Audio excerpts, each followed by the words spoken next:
네, 반갑습니다. 오늘 역사적인 날이었습니다. 6월 12일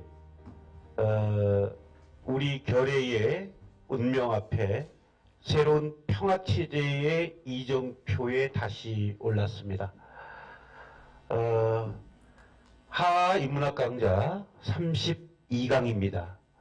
오늘은 북미 정상회담 공동 합의를 축하하고 그것을 기념하기 위해서 안산이 낳은 이 세계적인 통일학자, 우리 그 안산 통일포럼 이사장님이신 우리 윤기중 이사장님을 모시고 통일의 상상력을 제한하지 말라, 이런 제목의 강연을 듣도록 하겠습니다. 우리 윤기중 이사장님을 간단하게 소개해 올리면 윤기중 이사장님은 벌써 한 30여 년 넘게 성남에서 야학운동으로부터 출발해서 기업체를 운영하시면서 이 통일의 불모지 안산 통일포럼을 창립하시고 초대 대표를 역임하셨습니다. 여기 현재 대표이신 우리 이천한 한사랑병원 원장님께서도 와 계시는데, 저희 안산을 이 통일의 성지로 만들기 위한 노력은 6.15 공동선언 이후에 아주 지속적으로 있어 왔습니다. 오늘 또한 윤기중 이사장님은 통일학교, 통일의병, 통일학교 교장, 그 다음에 통일의병, 의병장도 뭐 이렇게 하시고, 그 다음에 지금 현재 이재명 교육감, 이재정 교육감, 교육운동본부 교육위원장을 이렇게 맡아주셨고요. 그 다음에 이재명 경기지사의 통일위원장 역할도 하고 계시는 통일운동가이십니다.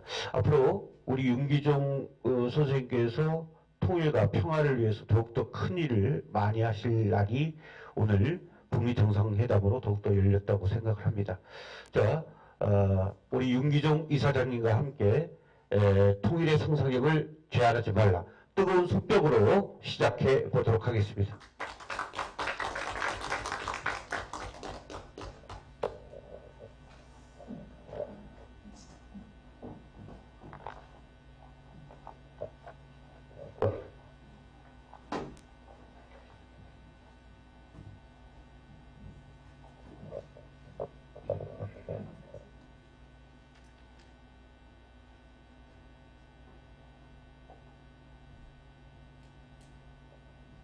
네, 제가 제 소개를 조금 다시 하는 게 좋을 것 같아요.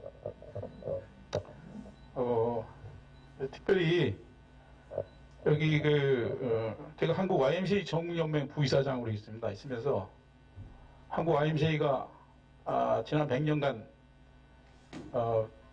구한말 민족의 혐오운동으로 시작해서 독립운동, 그리고 반독재 투쟁, 이런 거를 쭉 일관해 왔는데, 최근 YMC가 새로운 좌표를 설정하면서 생명과 평화, 그리고 통일이라는 가치를 새로운 100년의 가치로 삼았어요.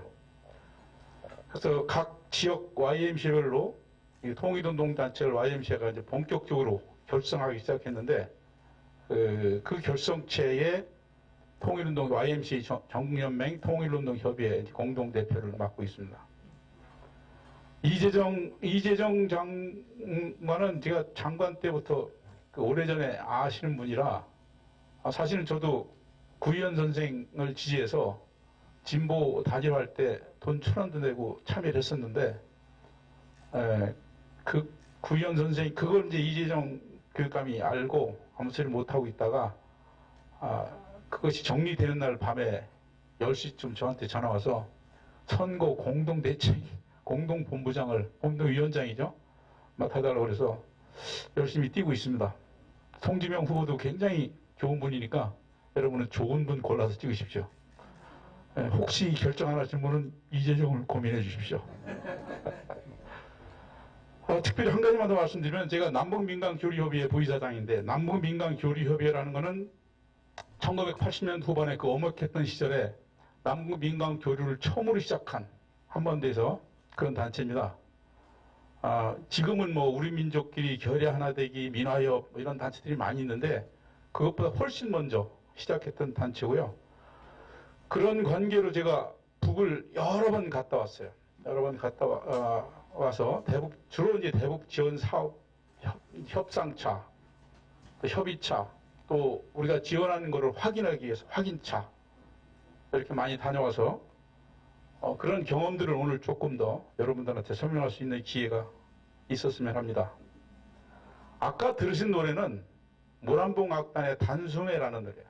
이 사람들이 연주를 하면서 가끔 단숨에 그러잖아요. 2015년도에 만든 것, 2012년도에 김정은이가 권력을 이양받고 2015년도에 경제계획 5개년 계획을 수립합니다. 그래서 2016년부터 20년까지 대충 따라잡겠다. 이런 의지를 표명해요. 어떻게 따라잡냐? 단숨에 따라잡겠다. 군사력은 미국을 따라잡겠다. 경제력은 남한을 따라잡겠다. 이렇게 표방을 합니다. 그래서 그 의지를 표방한 음악이 바로 단숨에라는 아까 조금 들었던 경음악입니다. 어쨌든 북한의 변화가 최근에 놀랍죠.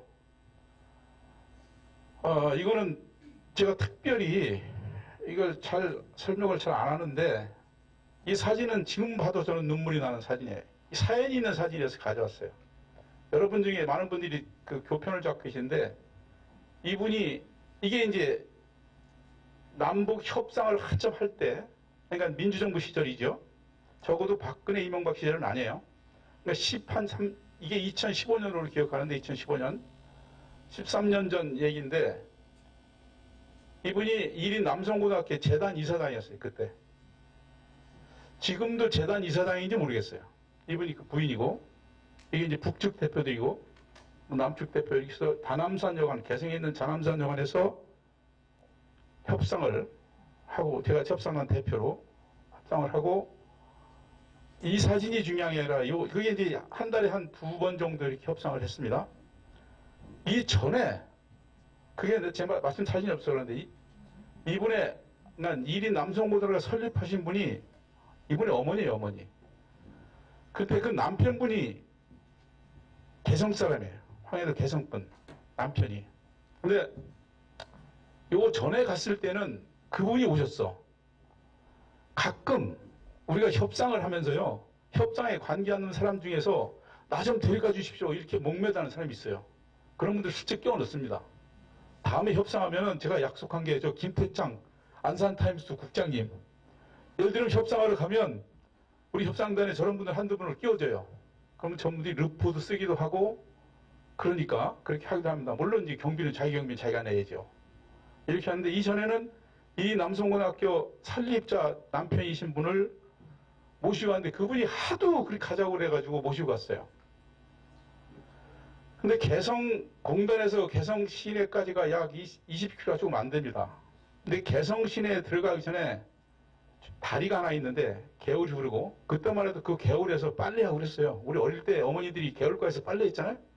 그때만 해도 그렇게 빨래하고 그랬는데 이분이 좌측으로 가자는 거야. 근데 좌측으로 가도 개성 시내에 돌아 들어가요. 근데 우리가 그렇게 함부로 할 수 없어. 왜냐면 우리가 통일부에 신청을 할 때 개성공단에서 개성 갑니다. 그러면 정상적인 루트를 얘기하는 거예요. 거기서 이탈하면 나중에 문제가 돼요. 그래서 함부로 동선을 이탈할 수가 없어. 우리가 결정할 수가 없어요. 그렇게 하면 안 돼. 북은 더 하지. 북에서 온 사람들은 더 우리보다 더 그게 완벽하니까. 근데 가자는 거예요. 왜 그러냐 그러니까 어머니 산소가 거기 있다는 거야. 이분이 그때 나이가 90 몇 살이에요. 막 힘이 없더라고. 그래서 안 됩니다. 우리가 이 허가받은 루트가 이겁니다. 그랬더니 막 우는 거예요. 이거 큰일 났잖아. 그래서 거기서 긴급히 남북협상이 벌써 차에서 내려가지고 야 이거 어떡하냐. 저렇게 노인네가 우는데 어떡하냐 저거. 그래서 그러면 이렇게 돌아서 묘가 보이는 데까지만 가기로 했어요. 그걸 돌아서 갈 수는 없고 거기서 잠깐 섰다가 묘만 보고 가기로 이렇게 결정을 남북 협상에서 결정을 했죠. 근데 그 모이는데 가더니 이분이 내려서 큰 절을 하는 거야. 그 북쪽에다 대고 어머니 산소리하는 거야. 너 보지도 않아 우리는요. 근데 그분들만 해도 벌써 알아. 이 돈이 있거나 이런 분들은 그런 걸 해요. 실제로 돈도 보내기도 하고 그랬어. 그러면서 그때 땅이 지는데 털퍼덕가 우는 거야 그냥. 근데 이분의 아버지가 나중에 한 달 후에 이분이 왔는데 그 아버지가 돌아가셨다는 거야. 그런 일이 있고 나서 바로 돌아가셨다는 거야. 그래서 깊이 생각을 해요. 이거 도대체 누가 그 사람 길을 막냐. 그렇잖아요. 이거 다른 것도 아니고 돌아가신 어머니한테 절하겠다는데. 그래? 자, 가서 내가 이게 하여튼 그래서 그때 그렇게 하고 그분은 진짜 한 달 만에 돌아가셨다는 거예요. 그게 분단의 역사예요. 우리 질곡의 역사인데 그것을 이제 풀을 기회가 왔다. 이 분단의 역사에 드디어 종지부를 지을 기회가 왔다. 이렇게 생각을 합니다. 분단은 부당한 거죠. 분단은 부당할 뿐더러 불편하고요. 공정하지 않은 거예요. 분단은 우리가 분단을 오래서 된 것도 아니고 그런데 우리 시대에 지금 사는 사람들은 정상적인 국가에서 살아본 적이 없어요. 일제 압박을 받았거나 분단됐거나 이 둘 중에 살아서 정상적인 국가의 삶을 잘 몰라 우리가. 어느덧 그런 속에 살고 있어요. 분단은 정말로 부당한 거예요. 그리고 분단 속에서 살면 얼마나 불편한지를 잘 몰라요. 사실은 예를 들면 군사 주권이 없는 나라예요. 우리나라는. 군사 작전권이 없는 나라가 세계에서 두 나라가 있는데 하나는 부탄공화국이고 하나는 대한민국입니다. 부탄은 인도가 가지고 있어요. 인도는 중국의 위협 때문에 부탄은 인도한테 준 거예요. 대한민국이 군사 작전권이 없어요. 전시 작전권이 없는 나라예요. 독립국이 아니에요. 사실은. 유일하게 국가보안법이라는 엄청나게 엉터리 같은 법을 가지고 있는 나라가 우리나라예요.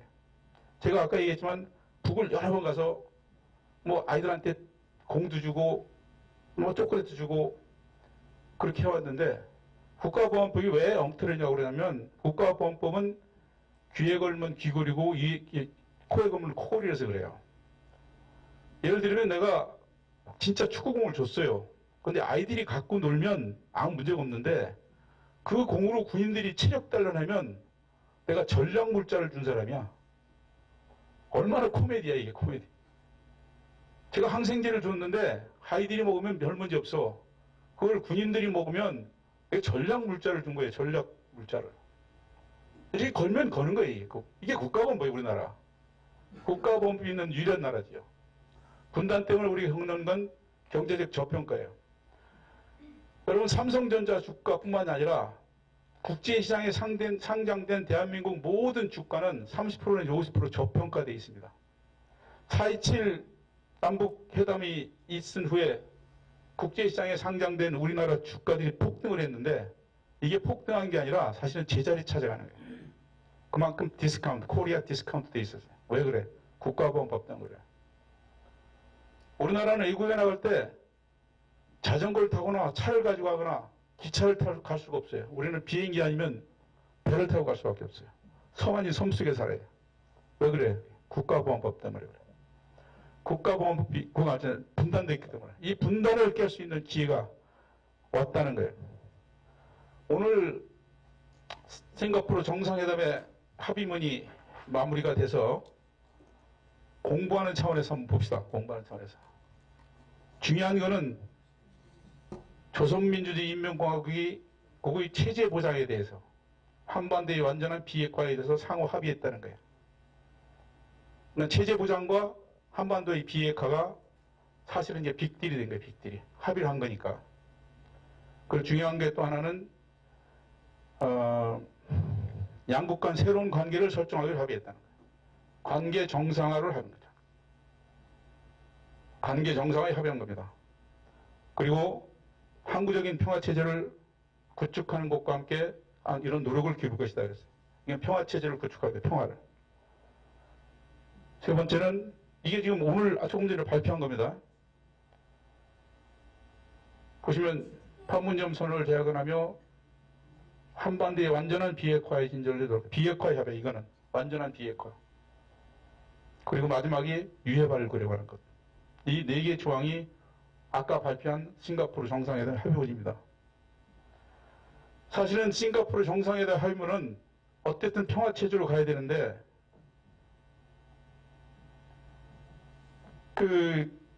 결국은 이런 루트로 갈 겁니다. 이게 구체화되진 않았어요, 이번에. 사실은 종전 합의를 보고 여기 구체화될 걸로 알았는데 이거는 빠져 있어요.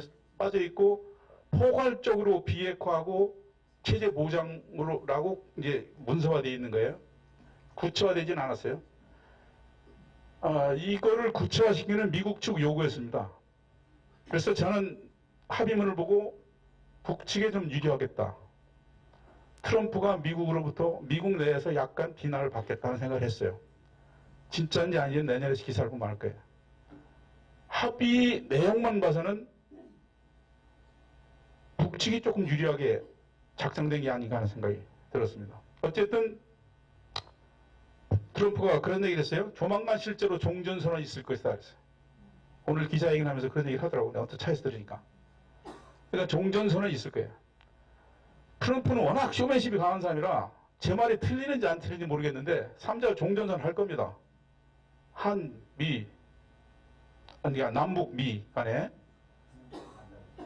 이제 가로 열고 중국이 갈 줄 알고 제 생각엔 종전선언은 3국이 할 가능성이 많고 그것도 판문점이나 실제로 평양에서 그럼 아주 극적으로 전 세계 스포트라이트를 다시 한번 받는 거야. 트럼프가 이걸 요번에 해버렸으면 스포트라이트를 받는 기회가 한 번 줄어드는 거지. 근데 트럼프는 그런 사람이야. 한 번 더 받을 거야. 그 다음에 4자 평화협정을 할 거예요. 4자 평화협정은 중국을 껴줄 가능성이 가장 높습니다. 이러면 또 이제 세계가 또 한번 발칵 뒤집어지는 거고. 그 다음에 북미 수교할 겁니다. 대사관 설치는 이때 가서 하는 거야. 나는 여기서 사람들이 북한 체제가 급격히 변하고 있어요. 급격히 자본주의와 시장 경제를 받아들이고 있어요. 그래서 요즘 신문에 보면 늘 두 가지 얘기합니다. 북한 체제가 중국식으로 갈 거냐, 베트남식으로 갈 거냐. 그러면서 그 학자들의 논조는 아마도 베트남식으로 갈 가능성이 높다. 그런 거거든요.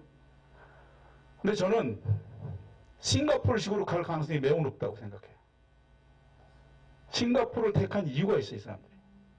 싱가포르는 특징이 있어요. 첫째는 일당 독재야. 싱가포르는 시장 경제를 완벽하게 받아들인 사회야.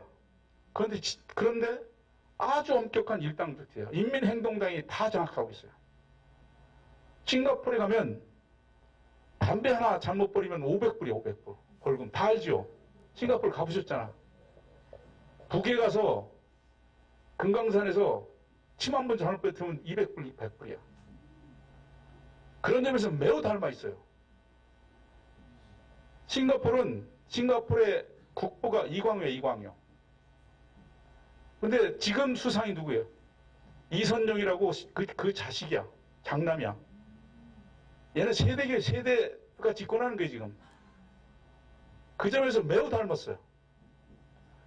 그런데 희귀한 저걸 하나 보여드릴 텐데,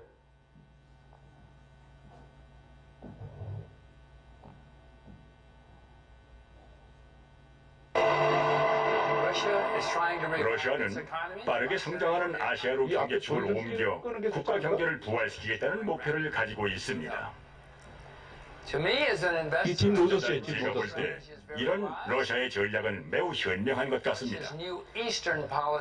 러시아의 극동 개발 정책에는 한국과 관련된 중요한 사업도 포함되어 있는데요. 바로 나진 하산 프로젝트입니다. 반대로 러시아 극동 지역의 핫산과 북한 나진 사이의 철도를 보수하고 낙후된 나진항을 현대화하는 사업인데요.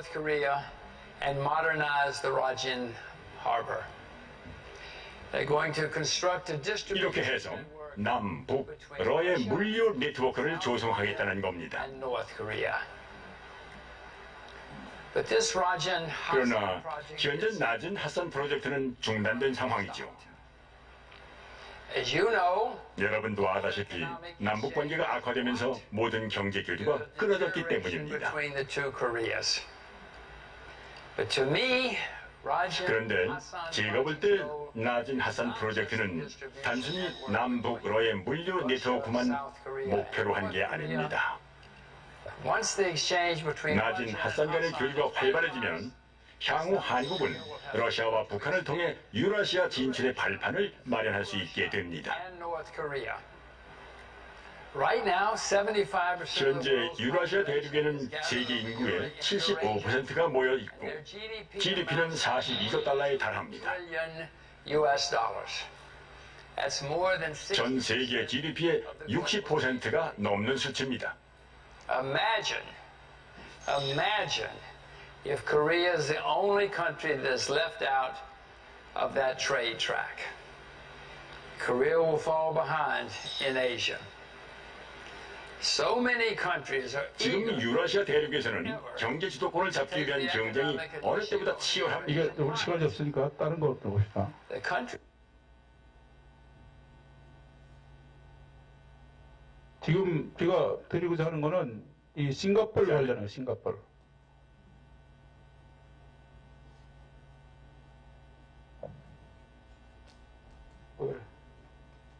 이것이 궁극적으로 한국의 미래에 도움이 되지 않는다는 것을 말씀드리고 싶습니다. the future of Korea. I have long paid 저는 attention to 오래전부터 North Korea. 북한을 주목했습니다. I consider North Korea 북한을 an 잠재력이 큰 investment 투자 market 대상으로 potential. 보았기 때문입니다. So I've actually visited North Korea 그래서 twice. 2007년, 2013년 두 번 북한에 다녀왔는데요. I was very surprised at what 제가 I 본 saw. 북한의 오래전부터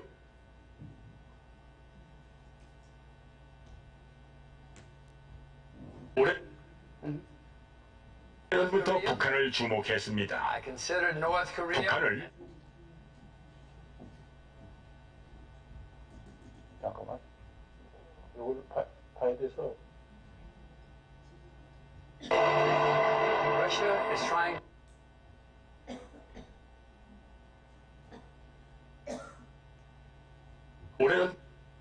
오래전부터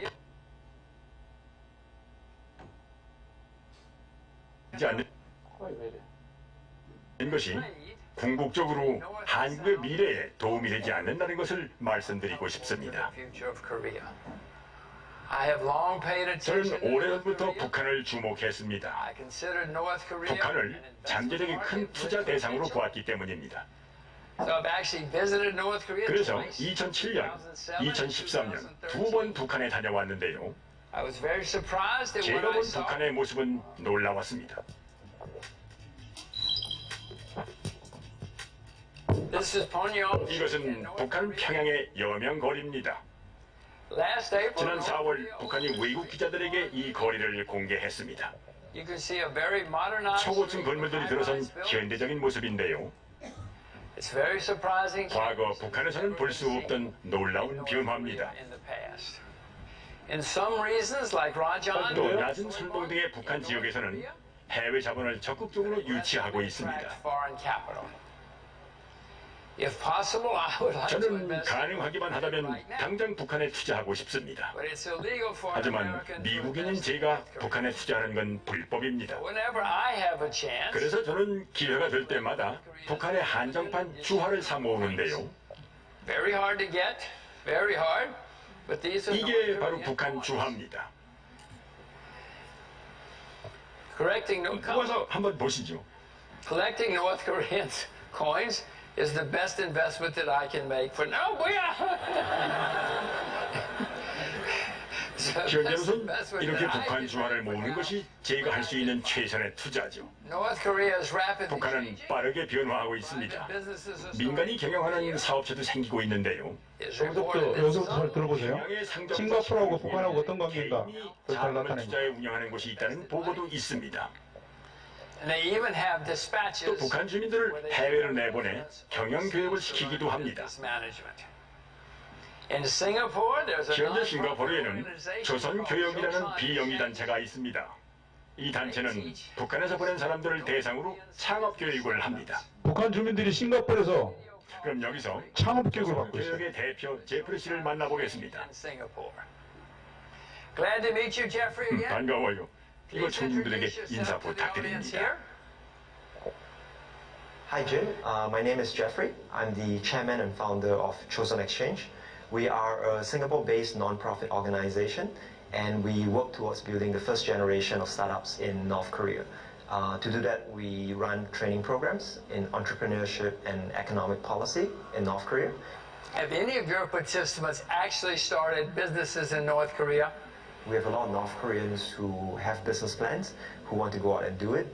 We have a very small percentage that have actually gone out and done it. One participant who had been taking part in our workshops for 3 to 4 years, he eventually went on with a team to set up the first chain of convenience stores in North Korea. A year later, she actually founded a coffee shop. And she didn't want to just run a normal coffee shop. She wanted to do it in the style 이게 of 북한에 있는 modern, 겁니다, 지금. 북한에 사업하고 and 있는 very 거예요. similar to the trend of coffee shops internationally. For the North Korean market, this is a very, very new concept and something that I thought was very brave of you to try and do. Thank you, Jeffrey, for telling your story. I'll see you in Singapore. 북한이 스타트업 창업 교육까지 하고 있다는 거는 정말 놀라웠는데요. 우리가 미처 모르고 있지만 북한 내부적으로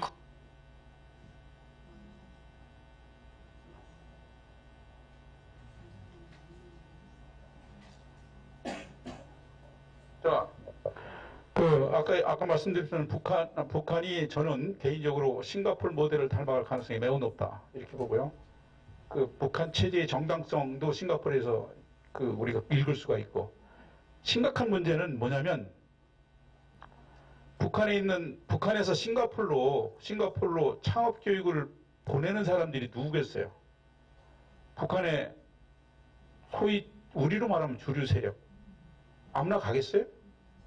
힘 있는 사람들의 자식들일 가능성이 매우 높아요. 그리고 이거를 싱가포르 사람들이 가르쳐. 그러니까 소위 관시, 중국으로 말하면 관시, 인적 네트워크가 이렇게 형성돼. 사실은 이걸 누가 형성해야 돼요? 남북 간의 형성이 돼요. 그렇죠? 남쪽에 와서 배워가야 돼요. 그래야 북한이 개방해서 투자를 받고 이제 본격적으로 경제 개방, 민생에 들어갈 텐데, 이때 들어가는 사람이, 저도 10몇 년 전에 만난 북한 쪽 지인들이 있지만 지난 10년간 끊어져서 생사도 잘 몰라, 이 생사도. 근데 이렇게 네트워크를 이루면 이 사람들이 사업의 주도권을 줄 가능성이 매우 높다. 그러니까 우리는 쳐줄 수밖에 없다. 이런 심각한 문제가 사실 있어요. 그래서 걱정스럽긴 합니다만 어쨌든 북한은 자기 체제의 정당성을 나타낼 수 있는 곳이 싱가포르다 보는 거예요.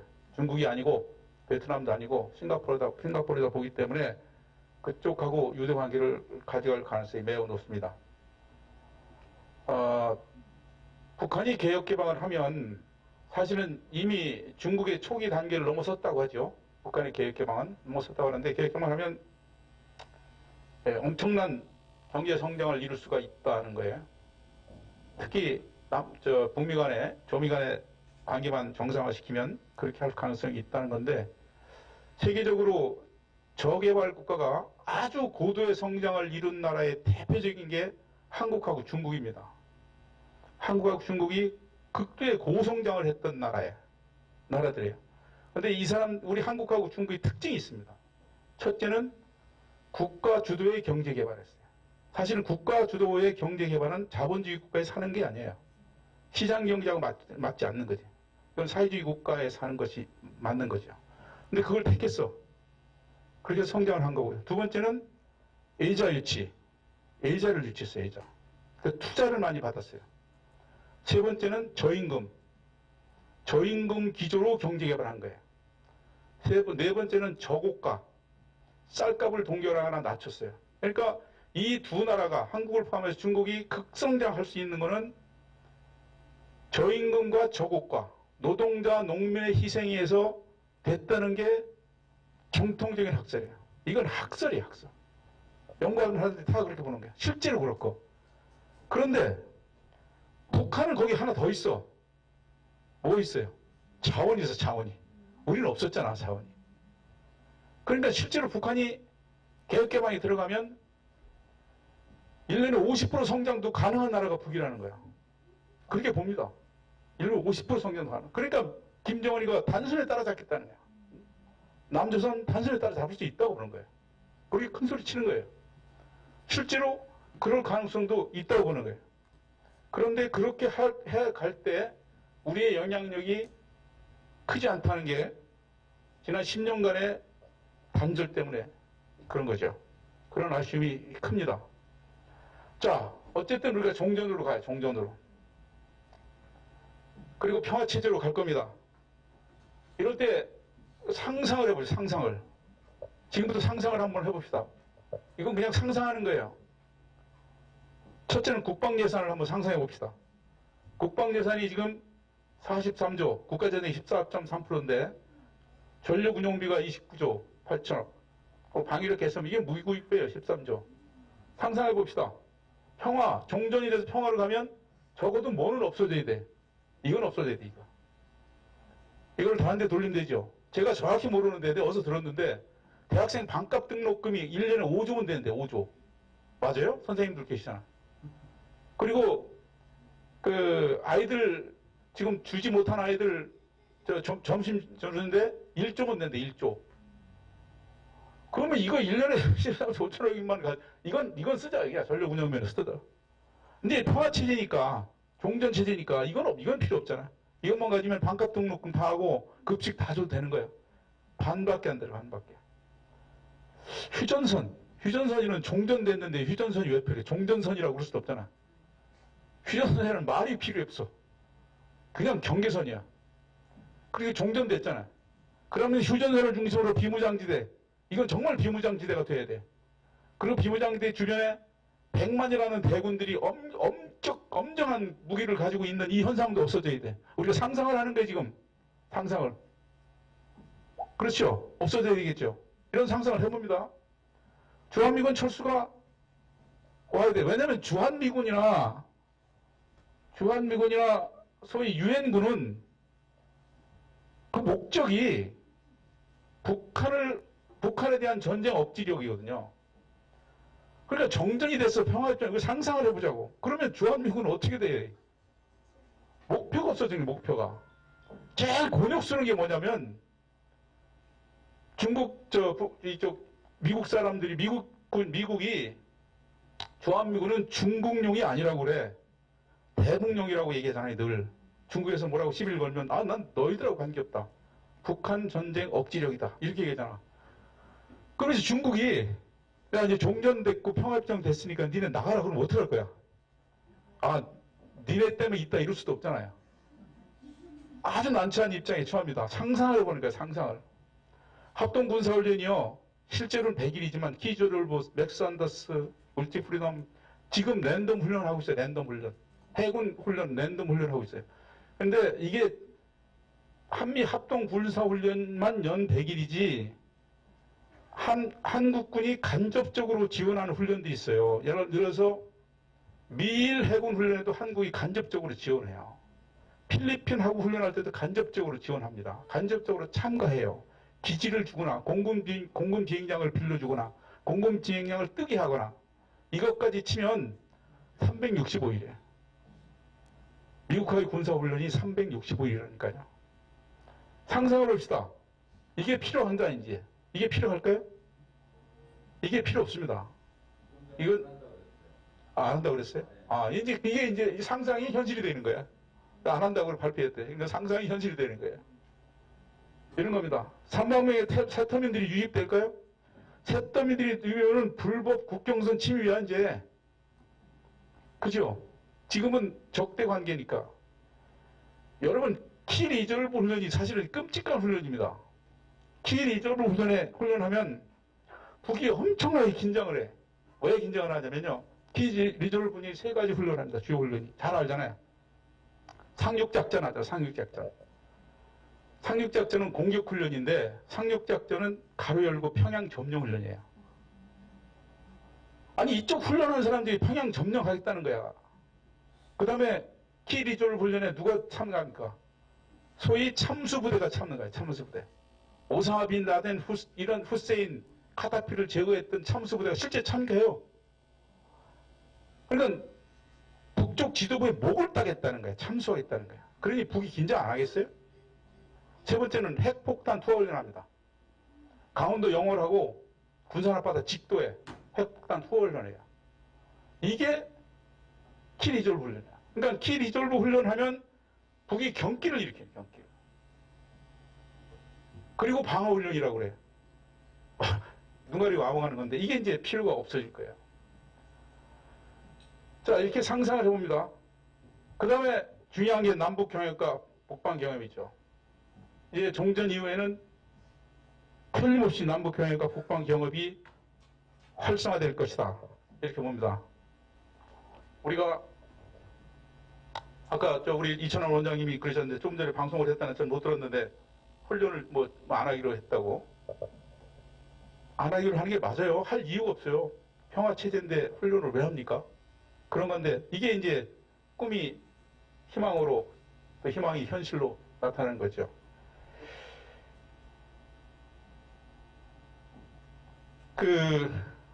지난번 4.27 회담 때 파리에서 회담하면서 우리 문재인 대통령이 USB를 하나 줬어요. 김정은 위원장한테 USB를 하나 줬어요. 신문에 나왔잖아요. 이게 USB에 이게 실려 있습니다. 이게. 한반도 신경제구도 USB에. 이거 국가보안법에 걸리는 거 아니에요? 해약, 통신, 물자 제공, 전력 물자 제공 뭐 이런 거 같은데. 하긴 뭐 휴전선 넘어갔다 온 것도 잠입 탈출죄잖아. 그러니까 국가보안법이 사실은 무력화된 거예요. 무력화. 이제는.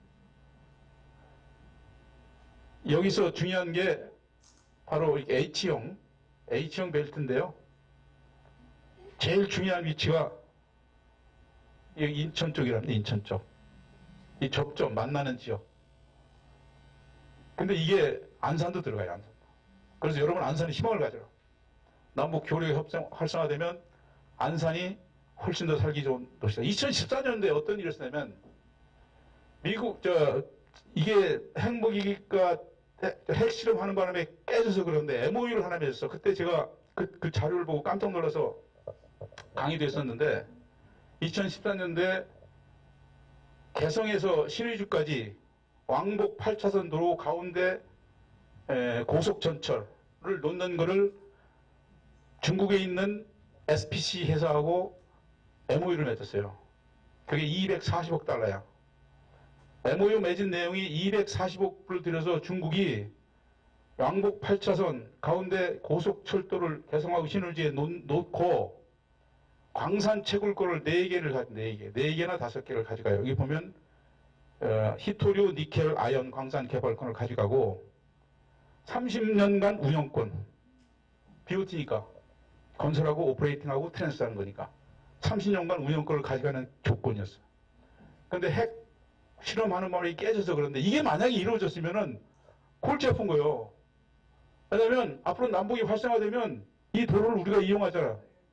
그 돈 누구한테 줘? 중국 놈들이 받아가는 거예요. 중국 놈들이 받아갈 뻔했다고. 이런 거예요. 이게 실제로 있다가 15년도 북한이 핵 개발하면서 깨졌어요. 그래서 참 다행이라고 생각하는데 어쨌든 우리가 남북 경제 개발하면 아까 했지만 싱가포르나 또는 이제 중국이나 이런 사람 같지 않게 한국도 기회가 있을 거라고 생각해요. 민경태라는 분은 저랑 같이 옛날에 10년 전에 공부한 분인데 이분이 주장하는 게 서울 평양 메가시티예요. 여기 평택에서부터 평양까지 이를 아울리는 한반도 메가 수도권을 형성하면 이게 동북 삼성의 인구가 2억이에요. 유독 인구까지 하면 3억 된다. 3억. 그다음에 일본이 어쨌든 1억 몇천 되죠. 2억은 안 되죠.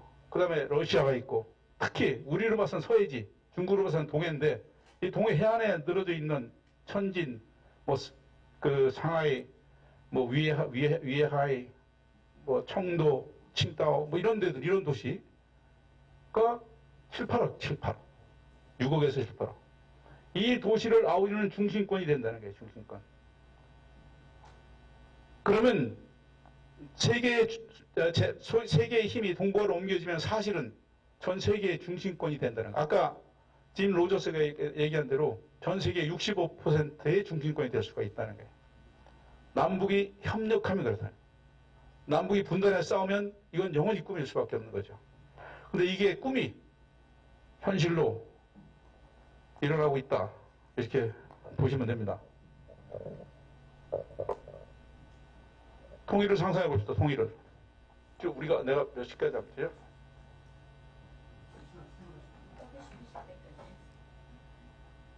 마침내 통일을 이룬다. 한번 상상해 보세요. 자꾸 오늘은 상상하는 날이야.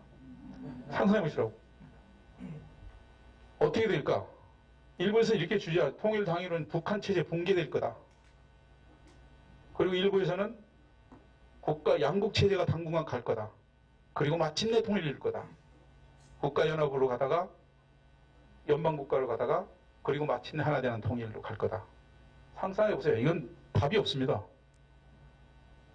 북한 체제의 변화, 시장화가 시민혁명으로 결국 북한 붕괴로 갈 거다. 이런 주장들이 계속 이어져요. 반면에 남북한 경제혁명으로 상생 공동 번영으로 갈 거다. 답이 없어요. 상상하는 거예요. 우리 오늘 상상하는 시간이니까. 한 번 더 영수의 중립화론. 또 중요한 화두로 떠오릅니다. 예를 들면 오스트리아 같은 경우. 오스트리아는 거의 다 독일 민족이에요. 어느도 독일이지만. 근데 독립해서 살잖아. 그리고 중립국으로 잘 살고 있어요. 이게 오스트리아. 오스트리아 같은 모델로 가자. 그러면은 우리가 중심이 될 수 있다. 이렇게 봅니다. 이런 상상을 하는데 나는 어쨌든 한 가지 고뇌를 해야 된다고. 통일에 대한 고뇌. 나는 정말로 저는 개인적으로 한국 사회에 대한 성찰과 모색이 있어야 된다. 변화의 모색이. 북한만 변해가지고는 되지 않는다. 한국 사회를 북녘땅으로 확장하는 게 옳습니까? 한국 사회가 도대체 어떤 사회예요? 잘 알잖아요. 젊은이 자살률 1위, 노인 자살률은 벌써 10년째 OECD 1위. 더 기가 막힌 게 뭔지 아세요? 우리가 동방예의지국인데 우리가요 좀비 속 살해율 1위야. 그 죽으면 진화 죽지 애들 왜 안고 떨어져 죽냐고. 그 지가 사업한데 왜 어머니 아버지 패 죽여? 좀비 속 살해율 1위입니다. 정상적인 국가가 아니에요. 아이들이요 돈만 알아 돈만. 장가 가는 것도 돈 보고 가. 여러분 선생님들 많으시니까 알잖아요. 실제로 이런 사회예요 이게 약탈적 자본주의 국가라는 거예요. 학자들은. 냉전형 자본주의 국가라는 거예요. 그걸 붙여서 약탈적 냉전형 자본주의 국가라는 거예요. 우리가 일반적인 자주 국가가 아니에요. 얼마나 우리가 불평등하냐면 우리나라 이건 다 아는 사실인데 우리나라 1%의 부자들이 우리나라 부의 16%를 가지고 있습니다. 우리나라 10%의 부자들이 우리나라 부의 66%를 가지고 있어요. 반면에 우리나라 하위 50%가 우리나라 부의 1.9%를 가지고 있어요. 1.9%. 하위 50%. 무산자야, 무산자 사실이냐. 빚 빼고 나면, 빚 계산하면 없는 게. 이런 불평등한 국가가 없습니다. 그런데 1조 이상 가지고 있는 사람이 45명, 엊그제 보니까 개인이 1조 이상 가지고 있는 부자가 45명이라고 그래요, 우리나라. 1등이 이건희, 3등이 그 아들 이재용, 2등이 무슨 벤처 회사 어떤데? 이래요. 1조 이상. 근데 이게 자본주의 국가니까 100번 양보해서 맞다. 그래. 그럴 수 있다고 보자고. 그러면 이 통계를 어떻게 할 거야, 역설적으로. 대한민국 1급 이상, 우리로 말하면 1급 이상 공무원들을 대상으로 조사를 해보니까 1급 이상 공무원들의 병역 면제율이 일반 시민들보다 33%가 높아. 면제율이 높아요. 그러니까 일반 시민들 한 명 병역 면제 받을 때 대한민국 1급 공무원 이상들은 33명이 면제를 받아. 이걸 어떻게 해석해야 돼, 이거? 아니, 돈은 그래 벌었다. 지혜이 잘나서. 근데 더 기가 막힌 거는요. 그 자식들이 우리 자식보다 15배 많아. 아니, 자식은 또 무슨 죄야? 이런 통계를 가지고 얘기한다 보니까 대학교에서 은퇴했던 어느 우리 선배님 한 분이 그런 얘기를 한 나한테.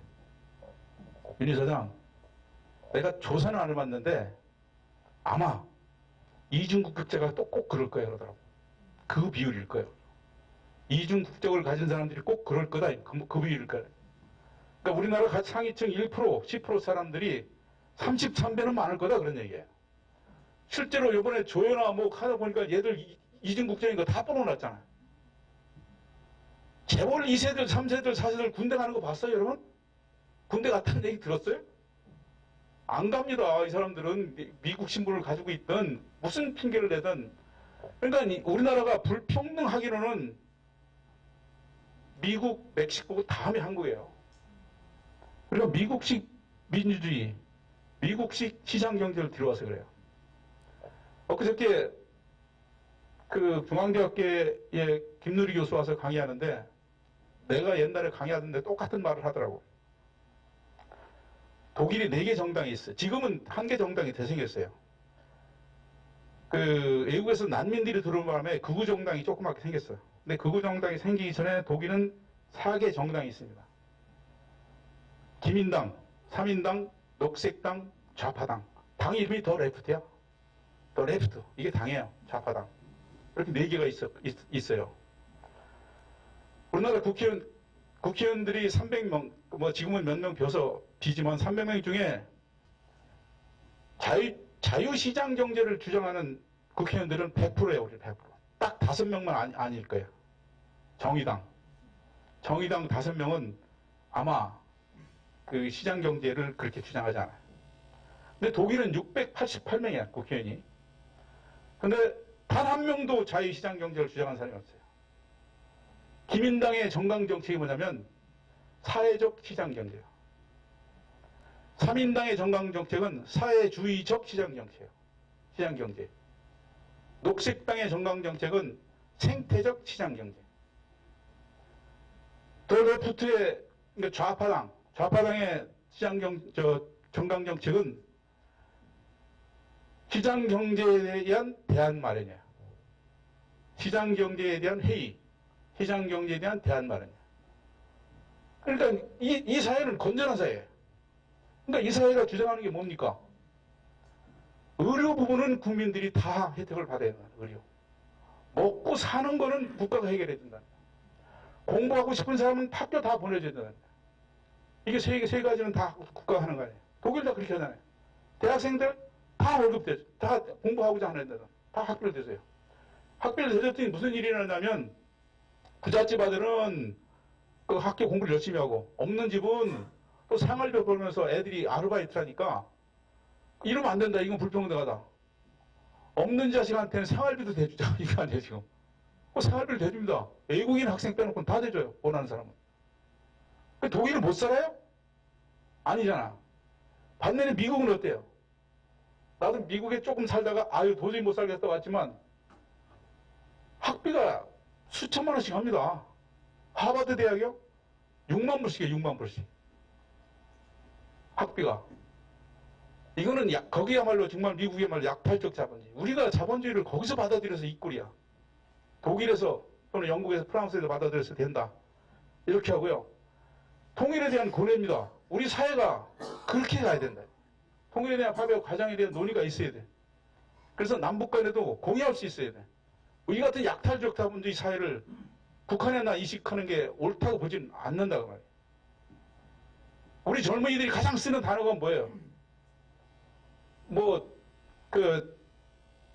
요즘 우리 젊은이들이 가장 쓰는 단어가 뭐죠? 헬조선 또 오포시드 이런 거죠, 이런 거. 북한 애들이 가장 잘 쓰는 용어가 뭐냐면 젊은이들 조사해보니까 첫째는 장마당이 활성. 두 번째는 손전화. 애들이 이걸 가지고 싶어해, 손전화. 우리하고 틀려, 지금. 북측이 사실은 핵 강국이고 위성 강국입니다. 위성을 쏘아 올리잖아요, 자기들이. 핵 만들잖아요. 그리고 탄도미사일 개발하잖아요. 쏘잖아. 우리는 러시아에서 그만한 돈을 들여다가 위성 몇 번 실패했다가 겨우 한번 성공했죠. 그렇죠? 그런데 여명거리 아까 보셨지만 여명거리를 1년 안에 조성을 했는데 여명거리 입주한 사람들이 세 가지예요. 세 분류. 첫째는 그 지역에 살던 사람들 다 들어가. 살던 사람. 두 번째는 그 공사에 투입한 사람들 다 들어가. 세 번째는 과학자와 거기 김일성 대학 옆에 있으니까 김일성 대학교 있는 기술자들 이렇게 구성해. 우리 반월에도 우리 안산에서도 이걸 개발하잖아요. 몇 년 지나면 어떻게 돼요? 거기서 살던 어려운 사람들 다 쫓겨나. 딴 데 가 있어 다. 그리고 있는 사람들이 다 사는 거야. 잘못됐어. 북측이 과학이 발달된 거는요. 우리나라 통계해 보면 핵하고 그 원자력, 그러니까 핵하고 위성 과학자, 기술자가 우리나라 약 8천 명이래요. 근데 미국은 공업성 산하에 약 20만 명. 강국이에요. 지금 북측 애들이 장래 희망에 너 뭐가 될래? 남쪽은 뭐가 될래? 그럼 뭐예요? 공무원, 선생님, 이런 거잖아. 그죠? 편하게 사는 거. 북측에서 장래 희망이 옛날에는 당 간부인데 지금 뭐냐면 과학자예요, 과학자. 통계를 조사해보면 과학자. 그런데 우리 사회를 우리가 좀 힘있고 또 뭐하다고 이 사회를 북쪽에 그대로 옮기는 게 여러분 동의하십니까? 저는 절대 동의할 수 없어요. 우리 사회도 우리 사회에 대한 성찰과 변화의 모습이 분명히 있어야 됩니다. 북한에 대한 정확한 이해도 필요하고요. 이걸만 하려도 저 시간이 많이 가니까 대충 넘어가겠습니다. 어쨌든 새로운 세상이 왔어요. 새로운 세상이 오고 있습니다. 왔을 때 아까 얘기한 대로 우리가 무조건 굴종적으로 따라가서는 안 된다 이렇게 보는 거예요. 우리 새로운 시장이 오는 그 첫 번째 계기는 나는 누가 뭐라고 해도 한반도 베를린 구상이 있다고 해요. 2017년 6월 7월 6일 날 문재인 대통령이 대통령으로서는 처음으로 평화협정 체결을 하자고 얘기합니다. 국민들의 뜻을 모아서 남북이 평화협정을 체결합시다 이렇게 얘기해요. 근데 사실은 이전까지만 해도 평화협정 체결이라는 말은 제야에서 우리같이 제야에 있는 사람들이나 쓸 말이죠. 야당도 함부로 못해. 평화협정 체결은 잘못하면은 주한미군 철수, 국가보안법 폐지 이렇게 연결이 되니까 잘못하면 사실은 연결이 정당한 거예요. 정당한 건데 근데 그러면은 역풍을 맞잖아.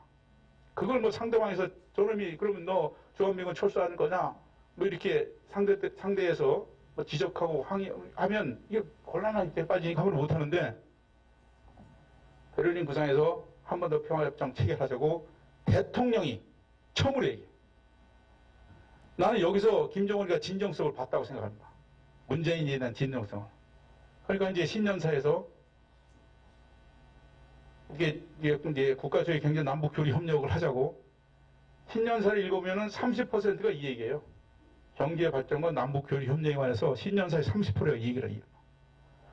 이거는 베를린 구상에 대한 나는 응답이다 이렇게 보고 있고요. 이렇게 할 수 있는 이렇게 지금 할 수 있는 김정은의 자신감은 뭐냐면 국가 핵무력 완성입니다. 국가가 이게 핵무력이 완성됐기 때문에 자신 있다 이런 걸 거예요. 여기 2018년 1월 13일 하와이에 느닷없이 하와이에 공습 경보가 떨어졌어요. 하와이 사람들이 신문에 나왔잖아. 허둥지둥대고 이거 어쩔 줄 모르는 거야. 미사일이 날라온다는 게 지금 하와이로. 그렇게 방송이 됐어 막. 그리고 어쩔 줄 몰랐어요. 40분 만에 오보로 밝혀졌어. 오보로 밝혀졌지만 그때 미국 사람들이 깨달은 게 있어. 아, 우리도 맞을 수가 있구나. 2차 대전 이후에 단 한 번도 미국이 수백 개의 세계적인 전쟁을 치렀고 30개의 큰 전쟁을 중소전쟁을 치렀어요. 한국전부터 베트남전, 뭐 아프가니스탄, 중동전, 뭐 저 니카라과전, 하여튼 브라질 농민전쟁까지 이런 다 개입을 해서 그렇게 했지만 어쨌든 하와이에 떨어진다는 생각은 안 했어. 그렇죠? 근데 이제 깨달은 거예요. 아, 우리도 맞을 수가 있구나. 사실은 이게 북미 회담을 이끌어내는 견인 역할을 했다 이렇게 봅니다. 물론 김정은이가 주장하는 경제 개발을 위해서 어쨌거나 그 제재가 풀어야 되니까 그런 이유도 없는 건 아닐 거예요. 근데 사실은 제일 큰 원인은 베를린 구상, 국가 핵무력 완성 이런 것들이 조미 간의 회담을 이끌어냈다 이렇게 봅니다. 자, 조금 빨리 진행을 하겠습니다.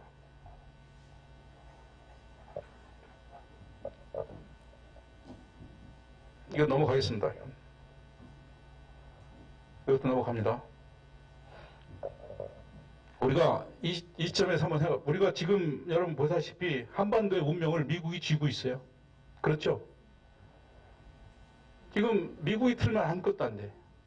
근데 우리가 과연 지금쯤에는 생각해 볼 필요가 있어요. 미국이 절대 선인가? 정말 미국은 정의롭고 미국에는 인권 문제가 없나? 미국의 민주주의는 뭘 말하는가? 미국은 진짜 한반도의 평화가 통하는 이것도 상상해 보는 거 상상을 해보십시오. 70여 개의 미군 부대가 지금 있어요. 한반도는 이 좁은 땅에 70여 개. 그러니까 대도시에는 다 미군 부대가 있는 거예요. 서울, 부산, 대구, 광주 다 있어. 70여 개 있으면서 뭐가 더 필요하다고 굳이 사드를 뒤로오나? 한 개를 더 만드나? 꼭 그런 필요가 있나? 이런 생각을 하는 겁니다. 결국은 그리고 우리가 밝혀지지 않은 얘기지만 한번 잠깐 이거를 봅시다. 여러분 안녕하십니까? 37년이 흘렀지만 여전히 우리 역사의 비극으로 남아있는 게 바로 5.18 민주화운동입니다. 비극이 남긴 건 수많은 희생자뿐 아니라 이때부터 본격적으로 터져나온 반미 감정이기도 했습니다. 전남 도청함 유혈 사태 뒤에 시민들은 미국이 구하러 와줄 거라 믿었지만 실상은 그렇지가 못했습니다. 시민들이 목격하게 된 건 신군부를 지원하고 군부의 편에 선 냉혹하고 차가운 미국이었습니다. 특히 인권과 민주주의를 유린하는 신군부를 안보라는 이름으로 지지했던 백악관 회의는 충격적이었습니다. 지금까지 간략하게 결과만 공개됐던 이 회의록의 구체적인 내용을 지난달 광주 MBC 취재진이 미국 현지에서 확보했습니다. 회의 참석자가 손으로 깨알같이 적어둔 수기 메모가 37년 만에 그 존재를 드러낸 건데 이를 전문가들과 심층 분석해봤더니 체로키 파일에서도 찾아볼 수 없었던 놀라운 내용들이 매우 생생하게 기록돼 있었습니다. 미국과 5.18의 관계를 밝히는 결정적인 자료가 되는 건데 이 메모에 어떤 내용이 담겨 있는지 오늘부터 이틀 동안 집중 분석합니다. 먼저 김인정 기자입니다. 전남 도청 앞에서 끔찍한 살상이 이루어진 이튿날인 1980년 5월 22일. 미국 백악관에 모인 국방장관 등 최고위급은 회의를 열고 비상시 한반도 파병 계획을 매우 구체적으로 거론했습니다.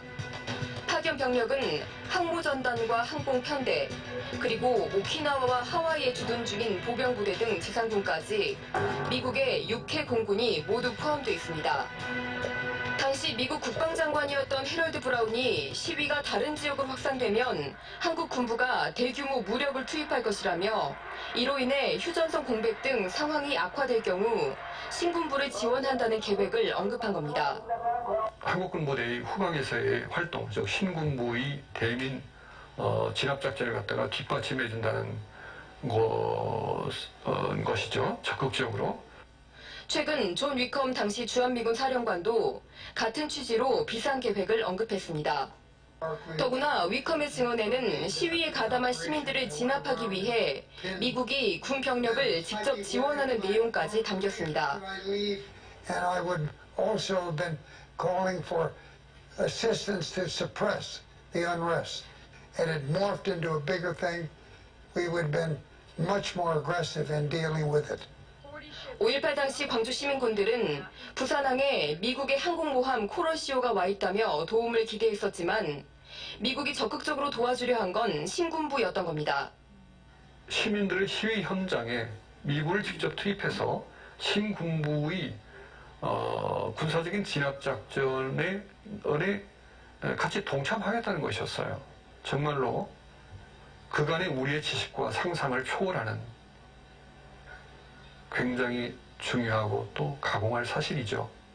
이번에 새롭게 확인된 사실들은 미국이 신군부의 유혈 진압을 적극적으로 지원하려 했음을 입증하고 있어 지난 37년간 미국이 꾸준히 부인해온 5.18 책임론에 무게를 더하게 될 전망입니다. MBC 뉴스 김인정입니다. 더욱 충격적인 건 전남도 여기를 깔아놨어요. 깔아놨으니까 이 동영상이 필요하신 분들은 나중에 보십시오.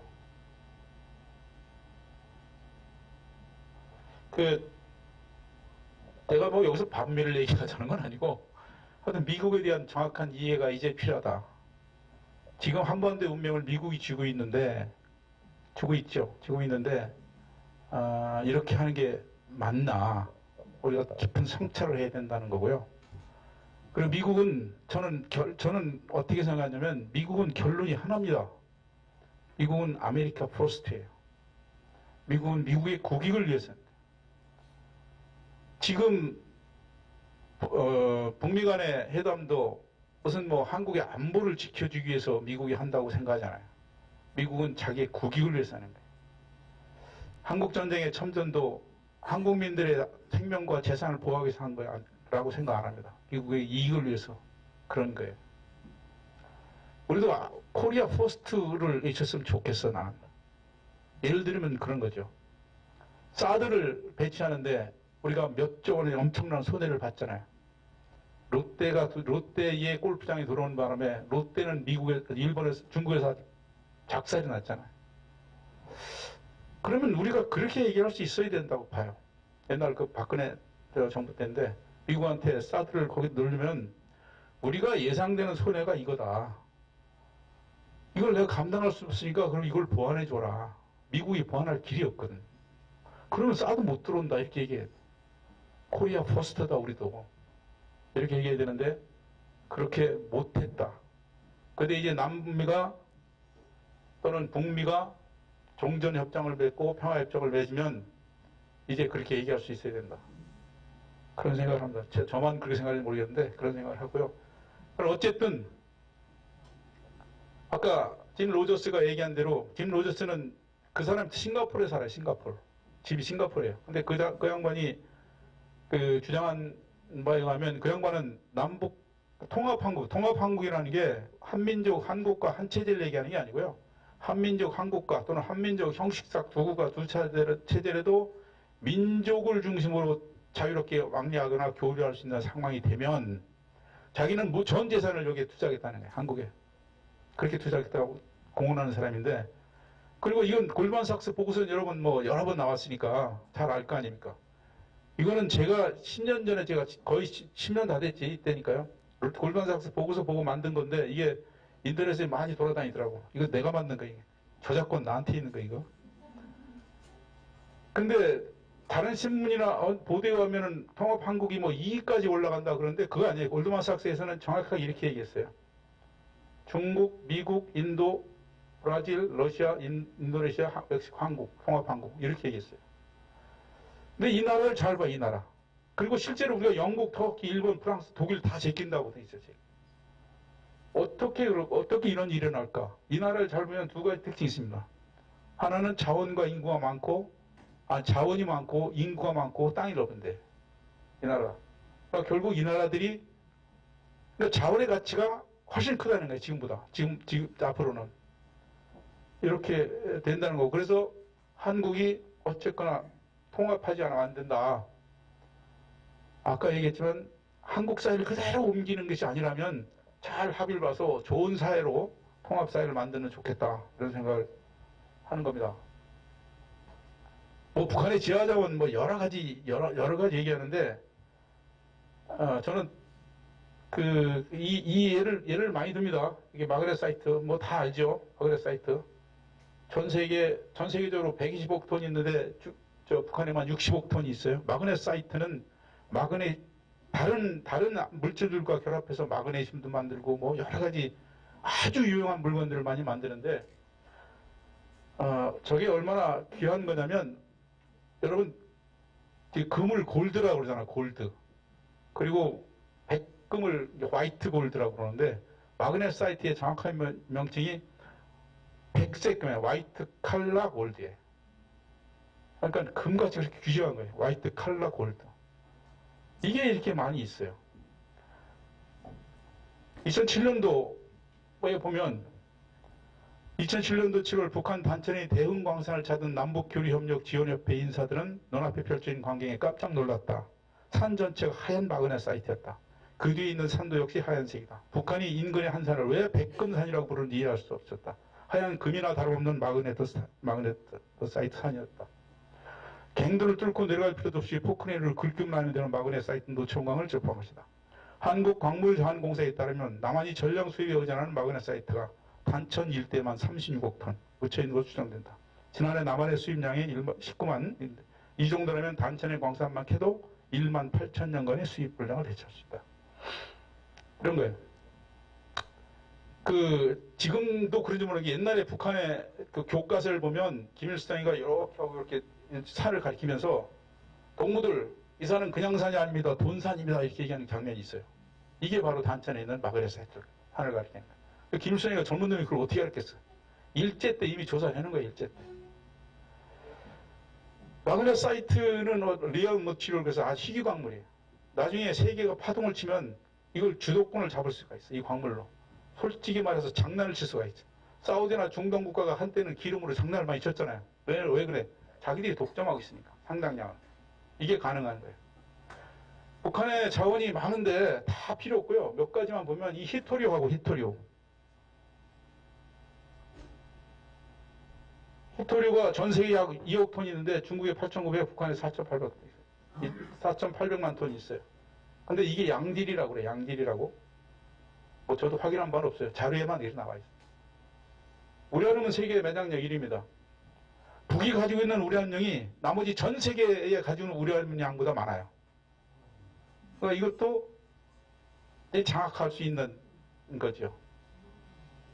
히토리오는 알다시피 여기에 꼭 들어가는 거 잘 알잖아요. 지난번에 나우이따위라는 섬에서 나우이따는 일본이 시료적 점령을 하고 있어요. 원래는 그 중국 섬인데 일본이 시료적 점령을 하고 있는데 몇 년 전에 북한의 어선이 거기를 이거 우리 땅이라고 중국 깃발 끼고 그런 애국자들이 있잖아요. 그 사람들을 봐서 애국자지. 거길 들어가려니까 이제 일본 군함이 그걸 막았었죠. 근데 이놈이 그 군함을 뒤로 받아버렸어. 그 누가 깨져? 어선이 깨지지. 그래서 빠진 거를 일본에서 건져가지고 일본으로 데려갔어요. 그러니까 중국에서 풀어줘라 그러니까 안 풀어주니까 중국에서 히토리 수입 금지 그러니까 이틀 만에 풀어줬잖아. 이틀 만에. 히토리 없으면 아무것도 못 만들거든. 그 다음부터 일본이 취한 게 뭐야? 히토리 수입 다변화. 그래서 호주에서 뒤로 오고 막 이래요. 아마 북한에서도 많이 데려갈 거예요. 그만큼 중요한 게 히토리예요. 이 세 가지. 그 다음에 석유 매장량은 김일성이가 생전에 정주영 회장을 만나서 그런 얘기를 했다. 그것도 이렇게 인터넷 뒤져보면 그런 얘기가 나와요. 회장님, 평양은 기름에 떠있는 섬 같은 겁니다. 그러면서 그 김일성이가 그 정주영 회장한테 내가 이 기름을 파지 말고 조국이 통일되면 파라고 그랬습니다. 이런 대목이 나와요. 그러니까 평양은 기름에 떠있는 도시. 더 중요한 건 이 대륙붕이 대륙붕. 서조선만하고 바레만 사이에 약 50억이 455배럴이라고 그래요. 450배럴. 이 추정돼 있어. 왜냐하면 그 대륙붕 속에 있으니까 바다 밑에 있으니까 정확히 추정을 못하는데 455배럴 정도라고 하는 게 일반적이에요. 엄청난 양이네. 확인이 안 돼서 그렇지 사우디아라비아보다 많대. 근데 그건 확인 안 된 거예요. 어쨌든 이제 그 정도만 알면 됩니다. 북한의 애국가가 이제 박세인이라는 사람이 쓴 건데 이렇게 돼 있어요. 우리는 동해물과 백두산이 마르고 닳도록인데 아침 빛나라 이강산 은금의 자원도 가득한 삼천리 아름다운 내조고 이렇게 돼 있어요. 박세인이라는 사람은 월북 작가인데 작사한 거지. 임진강이라는 노래 있죠. 임진강 맑은 물 노래 잘하죠.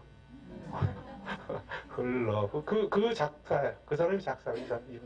이 사람이 이북에 그 애국가도 작사했는데 이만큼 많다. 근데 많은 뭐해?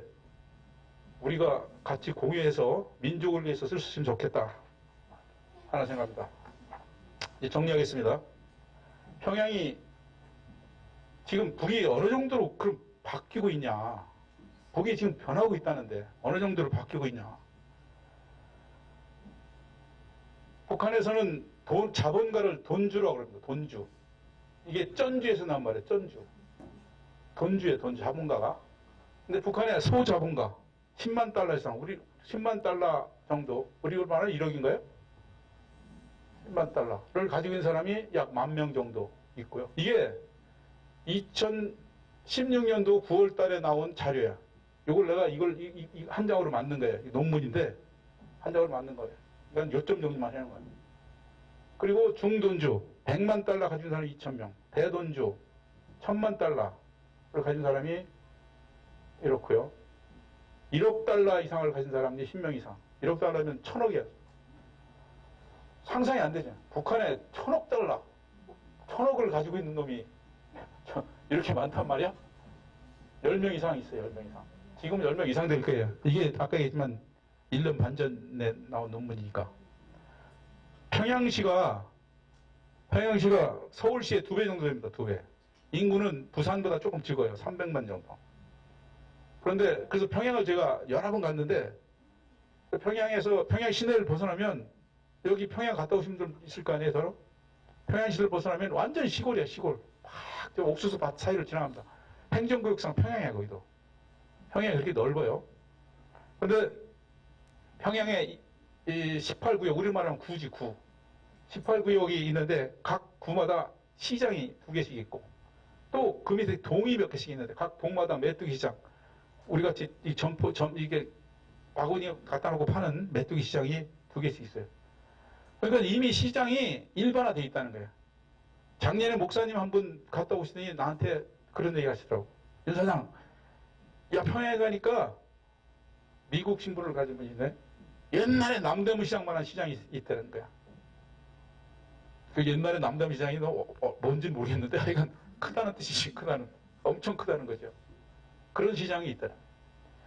평양 북한 사람들이 99%가 시장을 이용한 경험이 있고 북한 주민들의 50% 이상이 시장에서 장사한 경험이 있어요.